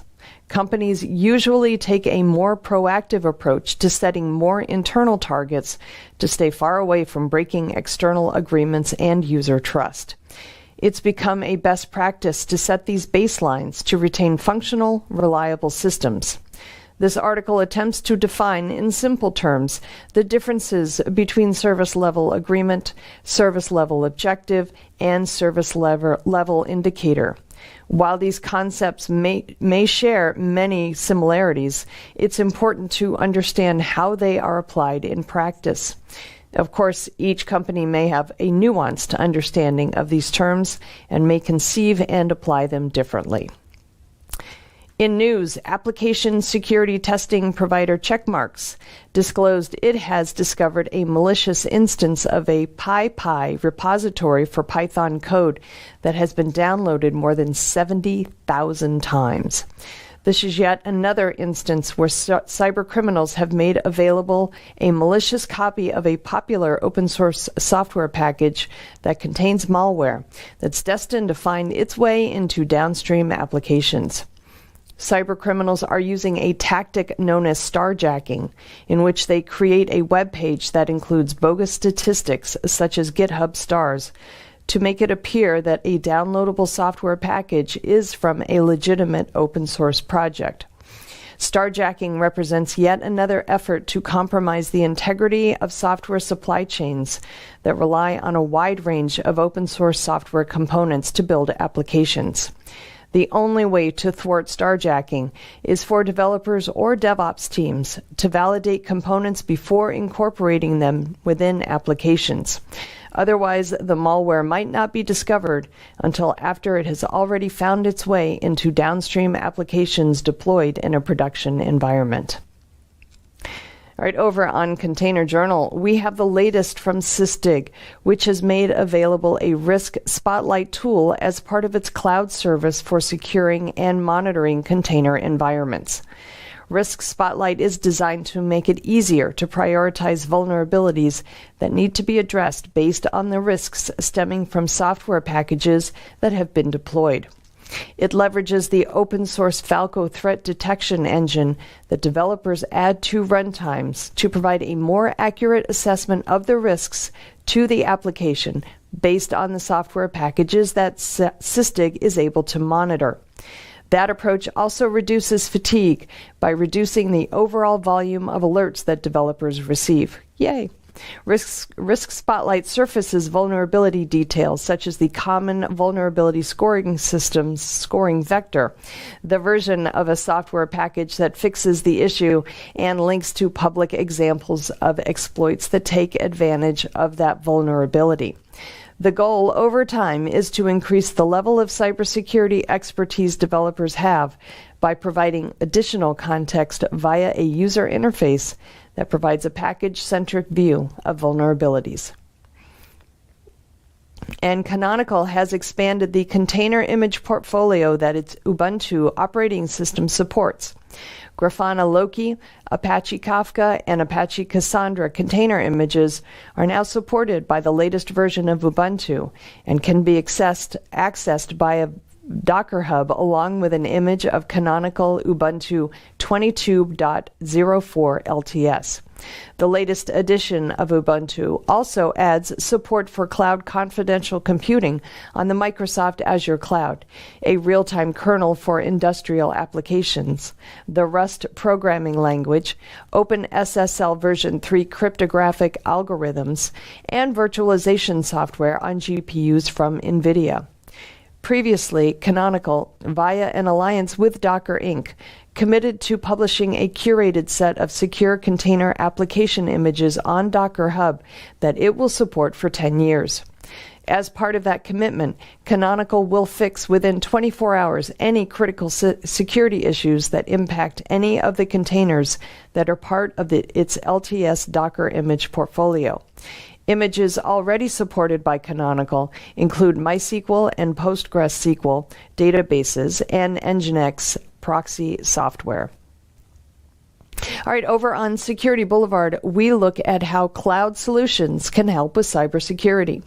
Cyber attacks and data breaches are continuing to grow, with ransomware attacks rising 62% worldwide and 158% in North America in the last 3 years.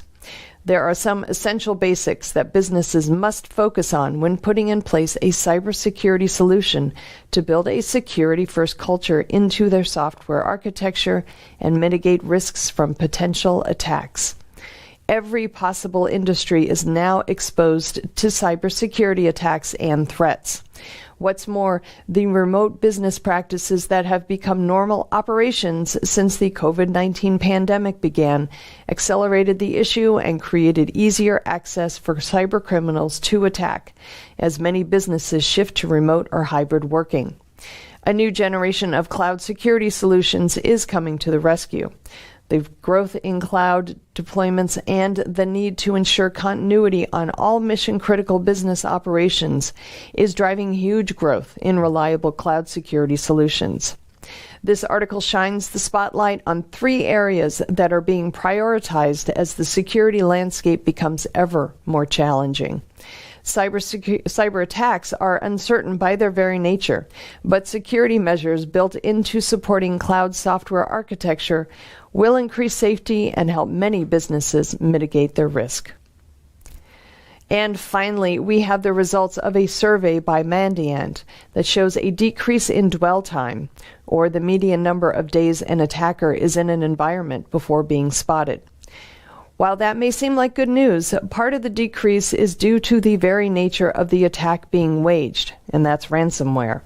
This is part of a downward trend in dwell time over the last decade. Mandiant attributes the drop in the past few years to both improvements in enterprise detection and response and the increase in ransomware attacks. It makes sense. If attackers are focused on stealing trade secrets, they want to remain hidden. But if it's an extortion attack, such as ransomware, they need to make themselves known. And with the dramatic increase in ransomware over the last few years, it stands to reason that dwell time would continue to drop.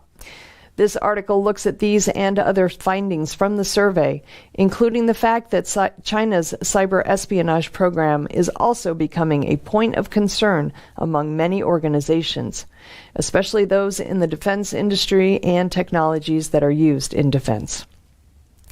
All right, that's it for the headlines. I'll be back tomorrow with a brand new batch for you. Until then, I hope everybody has a great day, and please, whatever you do, stay safe. This is Digital Anarchist. Hey, everybody. Welcome back to Techstrong TV. I'm Charlene O'Hanlon, and I am here now with Jack Naglieri, who is the CEO of Panther Labs. Jack, thank you so much for joining me today. Do appreciate it. Thanks for having me, Charlene. How are you? I'm doing great, thanks. I wonder if you could introduce us to Panther Labs. What are you guys on about? Yeah, so Panther is a cybersecurity company based out of San Francisco. We started back in 2018, and we were really founded by a group of security practitioners. And I think that's one of the things that makes us very unique in the space. I worked inside of Silicon Valley companies for many years and worked on security operations, security monitoring, and really found a couple of patterns that really worked for us and wanted to take those learnings, build a product that other people could use for detecting and preventing breaches. And here we are. All right. So how do you guys, what's your, well, I don't want you to spill your secrets, but what's kind of sets you guys apart from from all the other cybersecurity companies that are out there?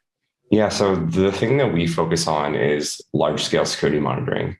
And the thing that really made us different is our approach to our architecture. So Panther is a cloud native threat detection platform. And cloud native is a really important piece of that description because it denotes the way that we built our platform.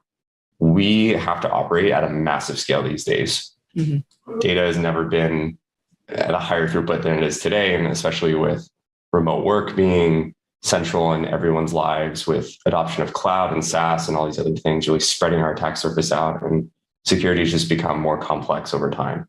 So what we realized was inside of these tech companies that we were working in that we needed to rebuild from the ground up for scale, for accessibility, for security, for speed, for all these different things that the incumbent platforms just weren't providing to us.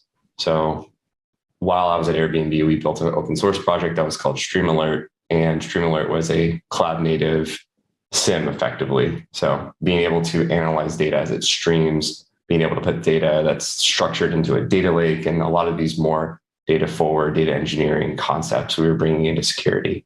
And in a lot of ways, Panther took that same idea to the next level and really made it enterprise ready. So we're in the process of bringing security monitoring to this new data stack where things are modern in the cloud and automatically scalable to get the benefits of operating at a high scale with a very small team and at a much lower cost. Oh, that's makes a whole lot of sense, and it sounds like a great technology. You guys recently got some more funding, so we did. 120 million. Is that right? That's correct. It's a lot of zeros. Yeah, right. So you guys are unicorn status at this point. 1.4 billion. Is that right? That's correct. Yep. Awesome. You guys are killing it. That's really, really great news. And I imagine that this technology is going to be very well received, in the market, especially as more organizations adopt cloud native technologies. They understand the complexities of, securing that entire stack. So I wish you guys the best of luck. I think that's going to be very, very well received. I'm interested in having a conversation with you about a report that you guys recently put out called, I guess it's State of SIM, ripe for disruption. What do you mean by that? What's going on with that? The space is really not innovated in the last 10 years. So it really is ripe for disruption. And it's ripe for disruption because there's been so much pain felt by practitioners. Mm-hmm. And the report really reveals that, and listing that there's too many alerts, too many false positives. It's not enough context. It's difficult to scale. It's expensive. Like all of these pains that security teams have been feeling for 5-10 years, really since I've operated in the space as a practitioner. So it was just revealing those pains and talking about them and bringing them to light. It's funny that you say, it's been 5 or 10 years or so that people have been feeling this pain. You would think that by now somebody would have come up with something better to alleviate all the issues that practitioners are having in the space. So why do you think, we persist with these technologies that frankly just aren't doing the job for companies? There's a couple of reasons why I think we've persisted with it. And for one, I would say no one really came along with a different perspective was the first part. The second, the point linked to that is practitioners operate in a very different way than vendors typically. So when we're, as security people trying to do our jobs, there's always this interesting relationship where we're like, oh, a vendor's just trying to sell us something that's a little bit different from how we would do it. Okay. And when we built Panther, we really wanted to take and democratize a lot of those concepts and techniques that we were doing inside of companies and build it into a product, and then give the benefits of that to other practitioners. And that's really what we've seen. We see these highly modern, is how we call them, modern security teams. That's the phrase we use. Yeah. So we see a lot of success with those teams because they're highly technical and they were building these tools themselves. So that's really the first piece, is that no one really came along with a different perspective. The second thing is no one really re-architected from the beginning. So there was a large wave of incumbents that kind of came up in the early 2010s, mm-hmm. and they were working, and they were okay at that time. But over time, as things started to increase in scale, their architectures became antiquated fairly fast, and we just couldn't really use them to the degree that we wanted. Mm-hmm. So we started limiting, and we started doing things that felt bad. Like we would have 30 days of retention, or we would limit some critical log source that we actually really wanted that we couldn't put in because it was expensive or slow or operationally intense, right? So it was just a lack of options. And what you saw inside the community was people were just building this themselves. And that's really what I was doing. I was the persona that would go and build these tools to operate at that scale. And we would just cobble together a bunch of different things in order to get to this world where we could elastically scale. We could do things like software engineering on security data. We could put it into a security data lake, and we could run these really large, complex analytics on the data. And that was really the input into why I started the company. So Oh, that makes a lot of sense. We're hoping to change that. Yeah, well, yeah, I hope you guys do. And it's really interesting because we have seen so much movement in the cybersecurity space, just even in the last 2 years, with so many organizations completely changing their architecture. And, we've all had I'm almost afraid to say the word digital transformation anymore because it's been so overused and so hyped. But honestly, it really has become kind of the impetus or the catalyst for a lot of organizations to have to really think about their cybersecurity infrastructure and how they're going to protect their networks well beyond the corporate perimeter. So, it's interesting also that we are still kind of having the conversations about older security technologies that, to your point, simply just aren't working effectively anymore. But so many organizations are still so reliant on them. But let's focus on SIEM because it still seems to be one of the more prevalent security technologies out there. So when you guys set out to do this report, what specifically did you guys have in mind? Obviously understanding what the challenges are, but what's beyond that specifically? Were you guys looking to achieve with this report? And what were some of the findings that came out of the report that really surprised you? The thing we're really looking to achieve is just getting the current sentiment of the market and really just revealing to the world, hey, this is actually a problem. When you're a vendor going out and you're selling something and you're trying to get people to believe in your vision, data helps people believe and it helps them trust you, right? So if we're saying like, hey, cost is a problem, they're like, well, it's not a problem for us. And it's like, well, we just surveyed the entire market and we see that most people think that cost is a problem. So it's like a way to sort of like give them a sense of what's coming, because certain teams are earlier in their journey than others, and they may not see the problems that are kind of coming to them in the next couple of years. So this report can help them be prepared for that and help them understand that you may not have this issue today, but a lot of other people are. And that can really help them better prepare for their own journey. So I think just bringing it to light really just helps with a lot of these different side effects, from people understanding our perspective, but also just giving them a sense of what could be coming to them in the future. Honestly, I don't think too much of it was surprising to me.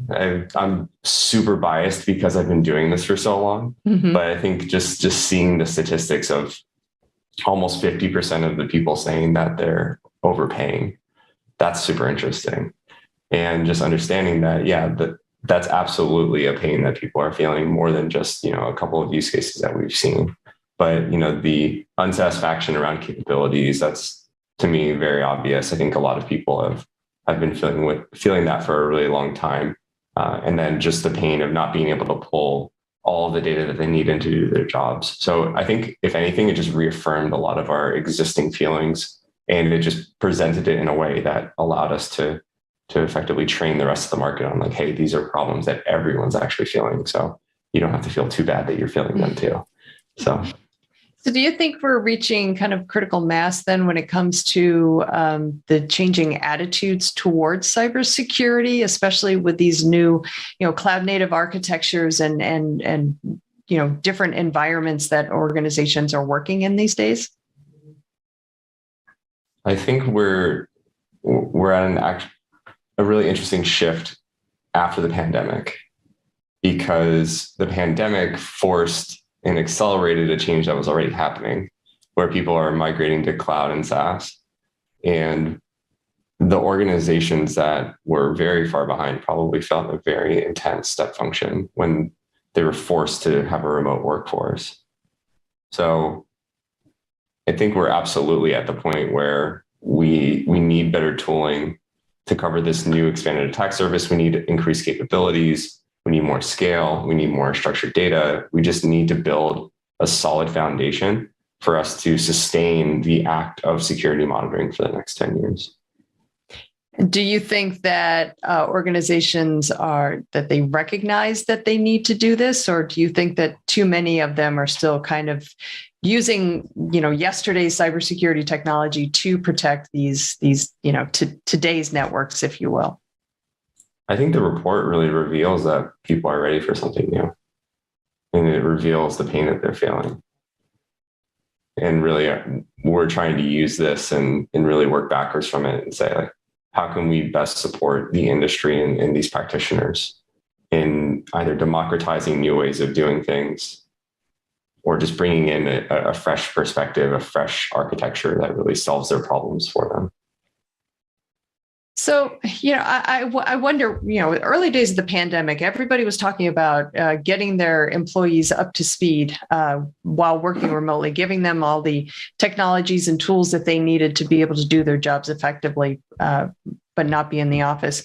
And it's pretty much widely known that a lot of organizations just kind of let their cybersecurity policies just lapse over the time while they were getting their employees, up to speed, working remotely.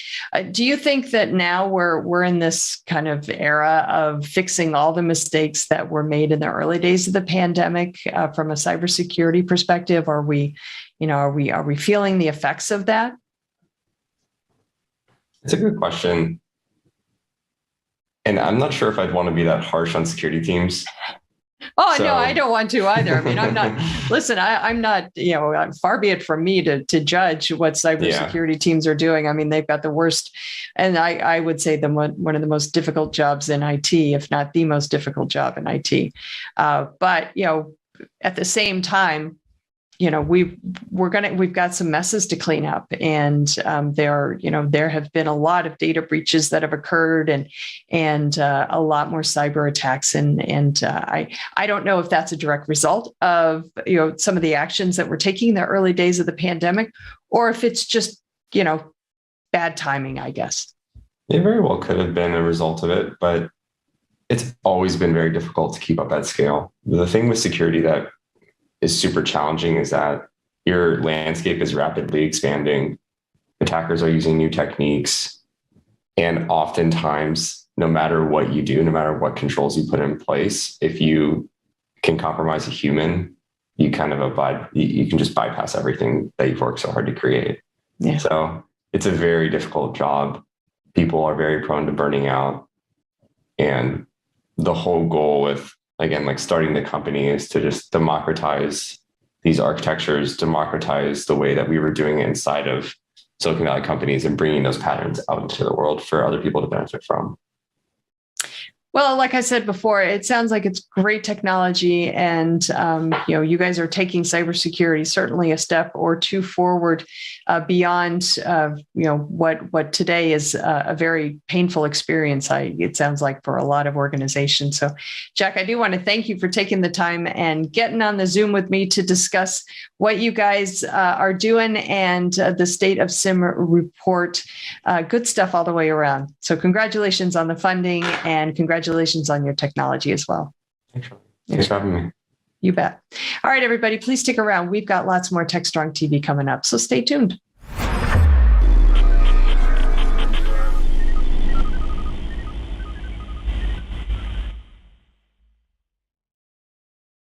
Looking for a live conference focused on the tools, technologies, and practices most important to your business? Innotech conferences are live one-day business and technology conferences highlighting the latest in trends for IT leaders, developers, and IT professionals.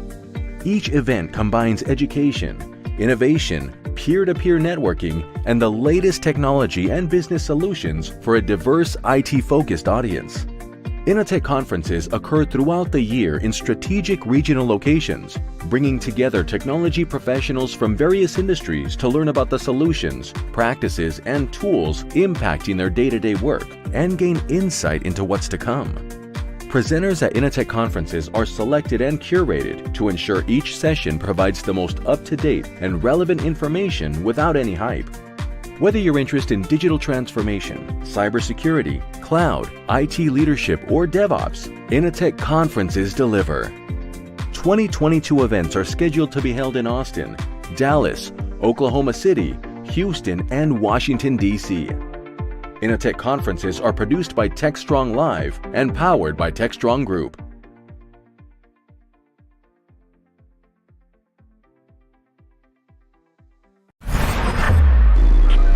This is Digital Anarchist. Hey, everybody. Welcome back to Techstrong TV. I'm Charlene O'Hanlon, and I'm here now with Mark Lambert, who's the Vice President of Product at Armor Code. Mark, thank you so much for taking a few minutes and getting on Techstrong TV with me today. I do appreciate it. Thank you. My pleasure. Pleasure as always. Well, Mark, I know that you are going to be one of the speakers at the upcoming AppSecCon virtual event that is hosted by Armor Code and the Purple Book community. And so I'm interested in talking to you a little bit about the event, as well as what you're going to be presenting at the event, and which I understand to be the state of AppSecOps, some survey results, right? That's correct. Yes. So yes, Charlene, we're currently running an industry survey around the current state of application security and focusing on how leaders in the industry are operationalizing application security to achieve, success, AppSec success within their teams. Okay. Great. So is that, and you've got the survey results. I mean, is the survey done, or is it going to be done shortly before the event? Sure, it'll actually be done shortly before the event. So we already have some preliminary results now. And then we'll actually be running the survey a little bit after the event as well, with the final report being published in June. So some of the interesting things that we're seeing is how leaders in the industry are focusing not just on tools and technology, but more on people and process. And that's how they get buy-in within their organizations and how they're able to truly scale the success across the organization rather than just within a particular siloed team, and building that true collaborative process and approach to security. That's great. I think that is so important these days when we're talking about application security, to have that level of conversation and communication that's happening, because I think that helps more than anything break down the silos that currently exist between development teams and security teams. So having that communication as a bridge, as it were, I think is it's necessary. It's not just a good to have, but it's absolutely necessary for application security to be effective. For sure. And as organizations are accelerating their releases, and, obviously, we all hear about things like Log4j, the issues there, and Spring4Shell, and, the next one that's probably already appeared before this recording even goes live. We have to respond quickly, and it's never become more important for application security to be at the forefront of that. We see the true leaders are not only aggregating that data so that they've got visibility, because you've got all these tools in your pipeline, you've got these tools in your infrastructure, but facilitating workflow and cross-team collaboration so you get buy-in from your peers as to the importance of things, but also buy-in with senior management as well is critical, so that they can really control the business risk of the accelerated release velocity and increased complexity of the attack surface area. So I don't want to give out a lot of give away the milk, I guess, if you want to put it that way, before the actual event. So I just wanted to give folks a little flavor, if you will, of what you're going to be talking about. But let's take a little step back and talk about AppSecCon itself. It's happening. It's a virtual event. It's happening May 18th and 19th. Online, obviously, if it's virtual. But tell me a little bit about the event itself. We can perhaps refresh the audience's memory about how this came to be and what the Purple Book community is. Yeah, actually, it's a great story as to how the community came together to define what the community needs. So the Purple Book community, which you can access at thepurplebook.club, came together to actually write the definitive guide to software security. And the book was actually really the brainchild of 30 different security leaders coming together, talking about culture, process, yes, the tools that you need, and the metrics you need to monitor as well, but the things that you need to be successful with a software security program. Now, that book will actually be published at, or be going live and fully published at AppSecCon, as you said, May 18th, May 19th. And really, as the team were building and writing this book, this community has grown. So it's grown beyond that initial group of 30 to now we have a little over 150 accepted members and a waiting list for folks that want to join. So, if this is something that's interesting to the audience, I would definitely invite you to go and check out thepurplebook.club. You'll see the book reference there. You'll be able to download the currently available chapters. You'll also see the ability to invite and join that community. We meet twice a month. There are actually in-person events as well, and we're setting up local chapters across the US. And then, coming out of that community, there was really, as we were collaborating and discussing about, what conference we go to and where we kind of share information with other security leaders, it was obvious that there wasn't an application security focused conference. And that was the brainchild of AppSecCon. So AppSecCon, as you said, it's a 2-day event. It's virtual. It's 2 half days, the 18th and 19th from 9 a.m. to 2 p.m. Pacific. You're going to see the Purple Book leaders talking about the topics that they talk about inside of the Purple Book, but also topics beyond that as well. And obviously, as you said, that's actually where I'll be presenting the results of my findings from the survey.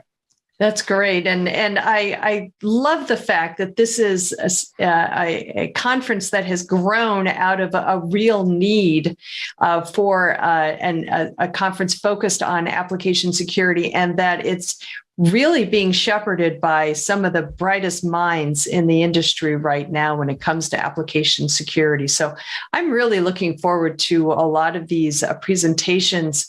Every single one of them, I'm sure, is going to have a ton of takeaways and talking about the state of the market as well. And I'm sure things are going to change between now and then, because that's just the way things are. Things change regularly. So can't really talk about, what's going to be coming down the pike in a month or so. But there's certainly some great things that are going to be discussed at the event. We've got a great lineup. The agenda is, I just took a look at the agenda, just earlier today, actually, and I'm really, really impressed with the session topics and who's speaking. So I do encourage everybody to check it out. We're going to put a link to the event itself at the bottom of the screen, so you can go there and check it out yourself. But it is appseccon2022.com, I believe it is. Mark, anything else that you want to discuss? You want to bring out about the upcoming event that we haven't discussed yet? Well, I think I just reinforce that, it is by security leaders for security leaders. So there's a lot of your peers that are going to be on there sharing their in the trenches experiences, which is what we all want to learn from, because we want to know what things work and what things don't. And we have some really interesting topics around things like zero-day events, which obviously we're always battling with. I think a lot of people are still dealing with Log4Shell. But then we're also going to be talking about things which is where the direction of the industry is going. So SBOMs, for example, becoming software supply chain, becoming more and more important. That's one of the topic areas as well. Some great panel discussions, some great team presentations. And it's going to be a great 2-day event. I'm really looking forward to it myself as well. Excellent, as am I. But I do thank you now for taking a couple minutes and, as I said before, coming on Techstrong TV and talking to me a little bit about the event, what you have planned for your presentation, and the state of the market. It's good stuff. I do appreciate you taking the time. Great. Well, thank you very much, Charlene. Pleasure as always. Thank you. All right, everybody, please stick around. We've got lots more Techstrong TV coming up, so stay tuned.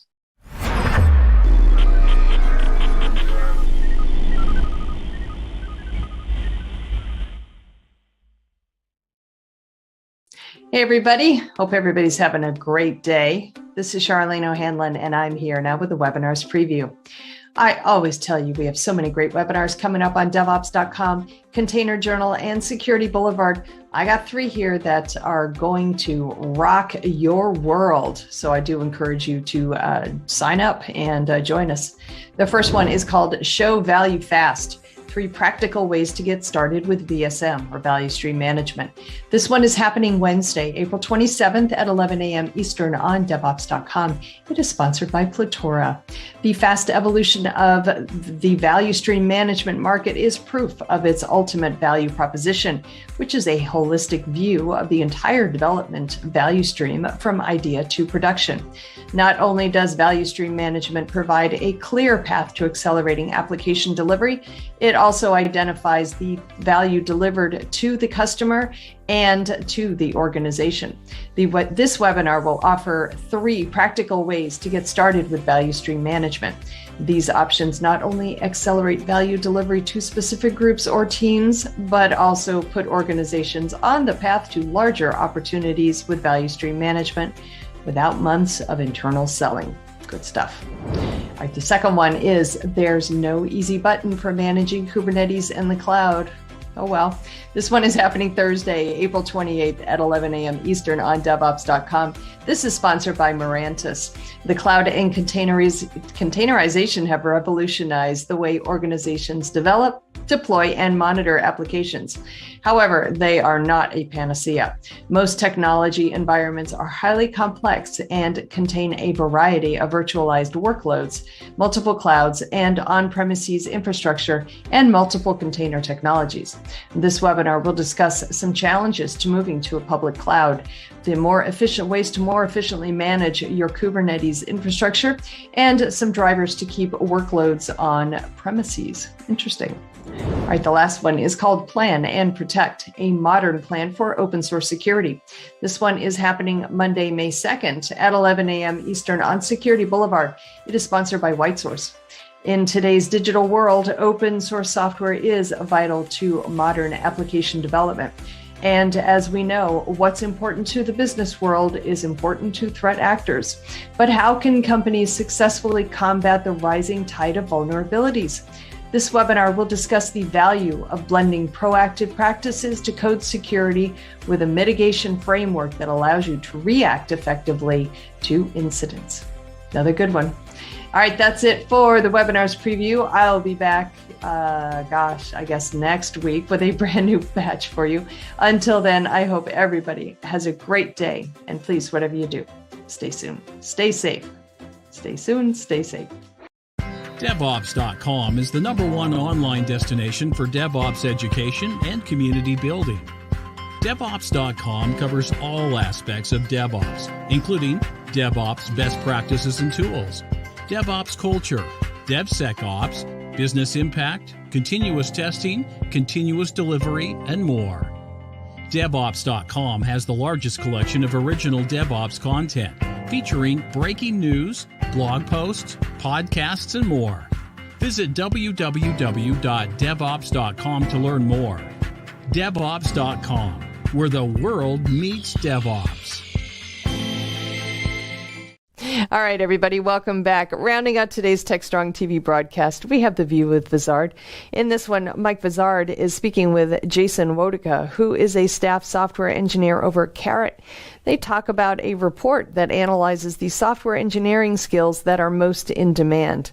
Wow, lots of takeaways in that conversation. Let's go ahead and roll it now. This is Digital Anarchist. Hey guys, thanks for the throw. We're here with Jason Wodika. He is a staff software engineer for Carrot. They do a lot of interviews through their platform for a large number of companies, and they've done an analysis of 400,000 different software engineering jobs that are out there to see which ones are the most interesting, or at least the most in demand. Jason, welcome to the show. Hey, thanks. So nice to be on here. So I think if I looked at the high points for the report you guys did, it was like the top things were design and cloud. Does any of that surprise you? Is there any particular job function or attributes for software engineers that are leaping out in terms of demand? So I think one of the interesting things at the top of the list didn't surprise me at all, and that's kind of good. It's, a working software engineer looks at a list of what people want in software engineers and goes, yeah, that's basically what software engineers do. Cloud design, architecture. I'd say probably the biggest, most interesting thing is that cloud is so high that it is such a dominant skill these days. Is there a shortage of these skills, do you think? And if so, what's at the root cause of that? Is that we just didn't enough train these folks, or that there are plenty of people out there with some level of skills, they just don't have the right skills? Yeah, I would say I'm not sure that these reflect a shortage in skills so much as these reflect kind of the almost these are the table stakes skills. These are the skills that are so common that having at least some concept, particularly these top four, design, cloud, architecture, and testing.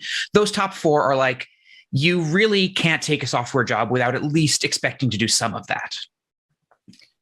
Do you think that these folks need to have, in particular, DevOps experience as well, or can they work outside of a traditional DevOps workflow? What are you guys seeing there in terms of the demand for people who have specific DevOps knowledge? So actually, I find that's one of the interesting things is DevOps did not make it into our top 10. But if I look over, we had, there's a second blog post we did that was looking at technologies in specific. And in there, I definitely see a bunch of DevOps technologies. So people aren't asking for DevOps as a skill. But then when we look at the technologies, like Tech 3 is Kubernetes, tech number 1 is AWS, and number 4 is Azure. Technology number 9 is Git, number 6 is Docker. These are all kind of, well, okay, Git maybe not, but these, the containerization in particular and the cloud platforms are very core DevOps skills. So I think when people ask for what do they abstractly want an engineer to be able to do in the sort of the skills side, that gets very high level. But then when you ask for what skills do you want people to know, there's a bunch of DevOps skills in there. When people go looking for software engineers, do they typically have very deep descriptions of those jobs, or do they just say, I need a software engineer, and there's assumptions made about what that means just in those two words? Honestly, I think it varies a lot by company. I think companies that have software engineers do a reasonably good job of saying, here's what we're looking for, here's the particular skills, particularly by looking at who they've got. And there is a lot of good examples out there right now for companies to use. But I do think there's a lot of companies that are still like, we know we need to get in on this technology thing. We need to up our automation game. We need to, bring in programmers, and we don't really know what we're looking for. So they are going to ask for kind of very general stuff. I know that's something that does come up sometimes as companies engage with us at Carrot, since we do interviewing. There's some companies that come to us and we're like, we know the profile of the person we're looking for. But there's some companies that are just like, we need to hire good engineers. Can you help tell us what should we be looking for to figure out what a good engineer even is? Are there geographic regions where there are more software engineers than others? Are we starting to see any patterns based on where folks live? Oh, that's a great question. I don't have that data handy. I mean, anecdotally, I know there's all the classical tech clusters. Everybody's familiar with the idea of Silicon Valley. There's, an increasing population in Austin. But globally, there's a lot of hotspots of engineering. And I don't want to just start rattling things off the top of my head because I don't have that data at hand. And I would be really afraid of misrepresenting it. But there's a ton of global engineering. That's, I guess, my the takeaway that I do have memorized is like, without my data at hand, is there's definitely a ton of global engineering. There's definitely a sense of birds of a feather, maybe, and they do like to hang out with each other, but we're not quite sure where. Yeah. Do these folks need some sort of certification, or does one become an engineer just over time and you start calling yourself an engineer? Or how do I know who's really an engineer and who's just kind of got a lot of software experience, which may make them qualified as an engineer, but officially is not considered an engineer? So my friends who I went to school with, I went to an engineering school and got a computer science degree. And my friends who got engineering degrees are always very happy to inform me that I am not an engineer. I do not have the certification. So, we have maybe co-opted the term from, the chemical engineers and the structural engineers who do have their rigorous certification processes. But I like to think about it that there are broadly two core skills to software development. And one of them is the one that we tend to look for when we call the role software engineering. And that's the skill of problem solving, the work of decision making. Basically, I think a lot of people think we're programmers. Our job is to speak a programming language, translate into the computer. But that's actually table stakes for the software engineering work, where the software engineering work is the work of taking a problem, breaking it apart, and then figuring out how to solve that problem. Because, if you can just write software, if you can just write code, that's not enough to be able to look at a problem and break it down, often more than the people who are asking you to solve it have already. What is your sense of, do we really need 4-year degrees to become software engineers, or is there plenty of room for folks who come out of more technical training programs? So I would say that I don't think we necessarily need a 4-year degree for anything. I think, well, okay, I probably want my doctorate to have a 4-year degree and a bit more. But I think that really it is a question of the skills and, there's the certification processes. But in software, that's one of the things I've really liked is the software field has always been a little bit, however you got the knowledge, you've got the knowledge now. In my career, I've worked with folks everywhere from high school dropouts to PhDs, and they have all contributed something really great to the team. And I would not say that the guy with the PhD was smarter than the guy who dropped out of high school to go into the tech industry. They both had really interesting knowledge and were both really interesting people.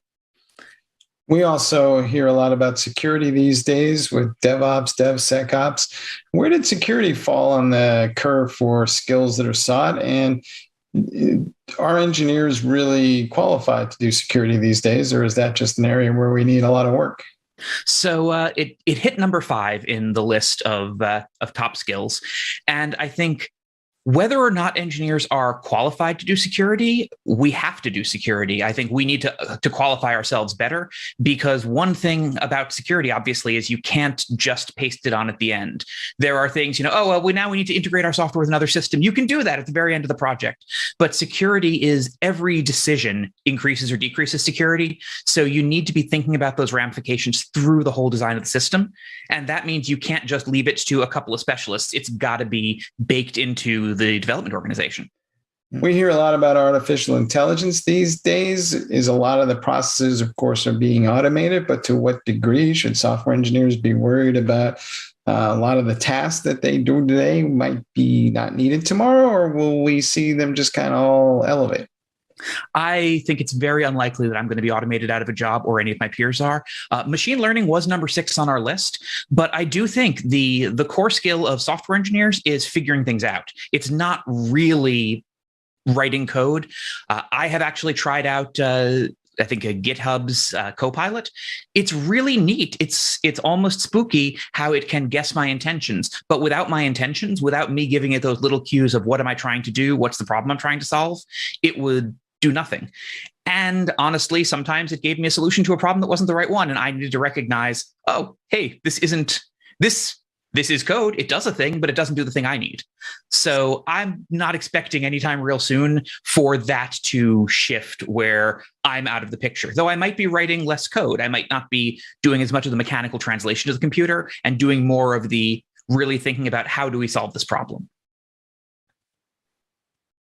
What are the attributes of a software engineer these days? Are there psychodemographics that you see and that all these people have in common, or is it just really a diverse community made up of all kinds of folks? So I think it's a super diverse community. I would say the one key trait that all of the long-term software engineers I've had, I want to say all the folks that I've seen who stayed in the field for a while was that they really liked learning. Even if, there's folks who go off and they code at night and they, do it for fun as well. And there's folks for whom this is their job and they leave it at the office. But all of them were really interested in, okay, new stuff's happening. Want to keep on top of that, want to learn what's going on. If you want to learn a field and then know it and then stop learning, this isn't the right field. But I think as long as you want to keep learning, then every other trait that I've seen sort of pales in comparison to that desire to keep learning. One group that seems to be underrepresented in our software engineering population is women. Is there something about engineering and women that is a challenge, or is it just not enough opportunities? Or do you think that there's clearly work to be done, but I think a lot of people are trying to struggle to figure out what that work is.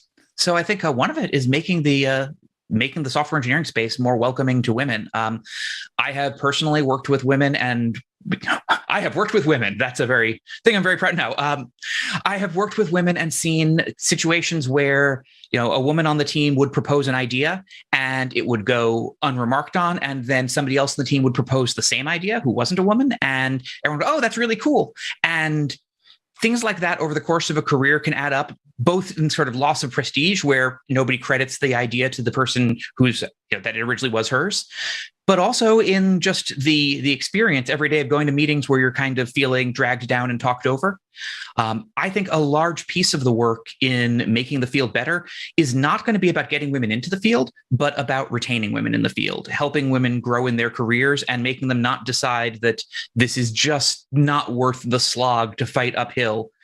Because I do think the biggest thing that we have to overcome is that feeling where when a woman sits down across, like during an interview, from the candidate says, "Oh, so you're the HR person," and just that assumption that she isn't the engineer on the team, because that assumption is often false. And whenever we make that assumption, we sort of reinforce that assumption and make it more likely to be true. And there's a lot of mansplaining that goes around as well. Yes. What is your best advice to folks about how to recruit software engineers in general and a more diverse bunch of software engineers? Well, I'd say the first thing is it's not enough to say that you're welcome, you're open to people from any background applying. You need to make people feel like you want them to apply. There's a big difference between, "Oh yeah, I guess you could apply," and "Hey, we want you. We're looking for your voice. We're interested in having you here." Obviously, I think Carrot has been very focused on, in particular, the Black community with the Brilliant Black Minds program, and that's something where it's been really interesting looking at what has changed when we have actively gone out and solicited and said, "Hey, we want to make sure that you're getting in. We want to make sure." Try the door, because one of the things we learned interviewing Black students, software engineering students, is that there's a lot of companies, top tier companies, that they weren't even applying for because they thought they had no chance. And the data, because we in many cases by helping them with practice interviews convince them to apply, they did have a chance. They got in, they got those jobs. So clearly the idea that they didn't have a chance was wrong. But those companies aren't going out of their way to not just say, "Oh, of course anyone can apply," but to say, "No, really, we want you. We want to hear from you. We are less without you. So come on, come join us." All right. So there's a world of difference between telling somebody to knock on a door and actually opening it for them. Hey, Jason, thanks for being on the show. Hey, thank you for having me. All right. Back to you guys in the studio.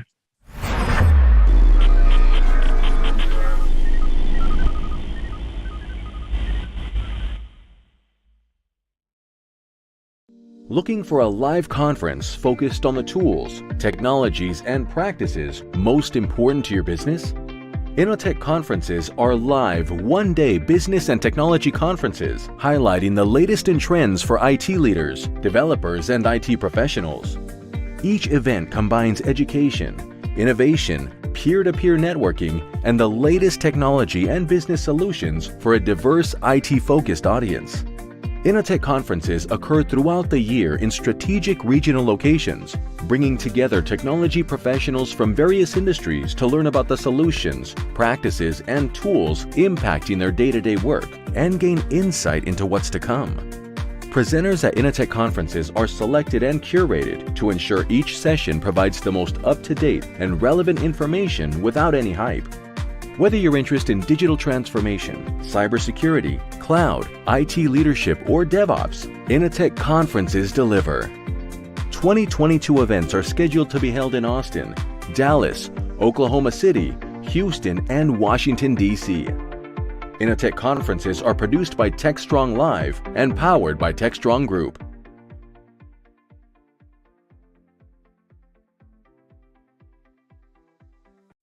All right, we are back, and that rounds out today's Techstrong TV broadcast. I hope you enjoyed today's conversations.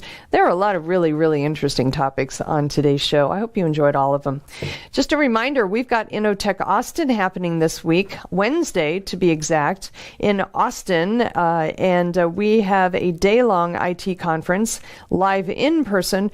We're also going to be streaming some of the presentations here on Techstrong TV on Wednesday, so please do, if you can't make it out to Austin, Austin, please do check it out here on Techstrong TV. We'll also have a couple of interviews that we'll be recording during the day from some of the speakers from the event. So I'll be out there talking to everybody, and I'm really looking forward to it. Get to see my cousin while I'm out there. And we've got another one coming up in May in Dallas. So if you can't make Austin, but you are in that area, please do check out Innotech. You can go to innotechdallas.com to check out the lineup and the agenda, speaker lineup, and register. Or if you are interested in Innotech Austin, go to innotechaustin.com. Do the same thing. Check out the schedule, the speaker lineup, and register for the event. I hope to see you there. If I don't, maybe I'll see you in Dallas, but I will definitely see you here tomorrow on Techstrong TV. So until then, I hope everybody has a great day, and please, whatever you do, stay safe.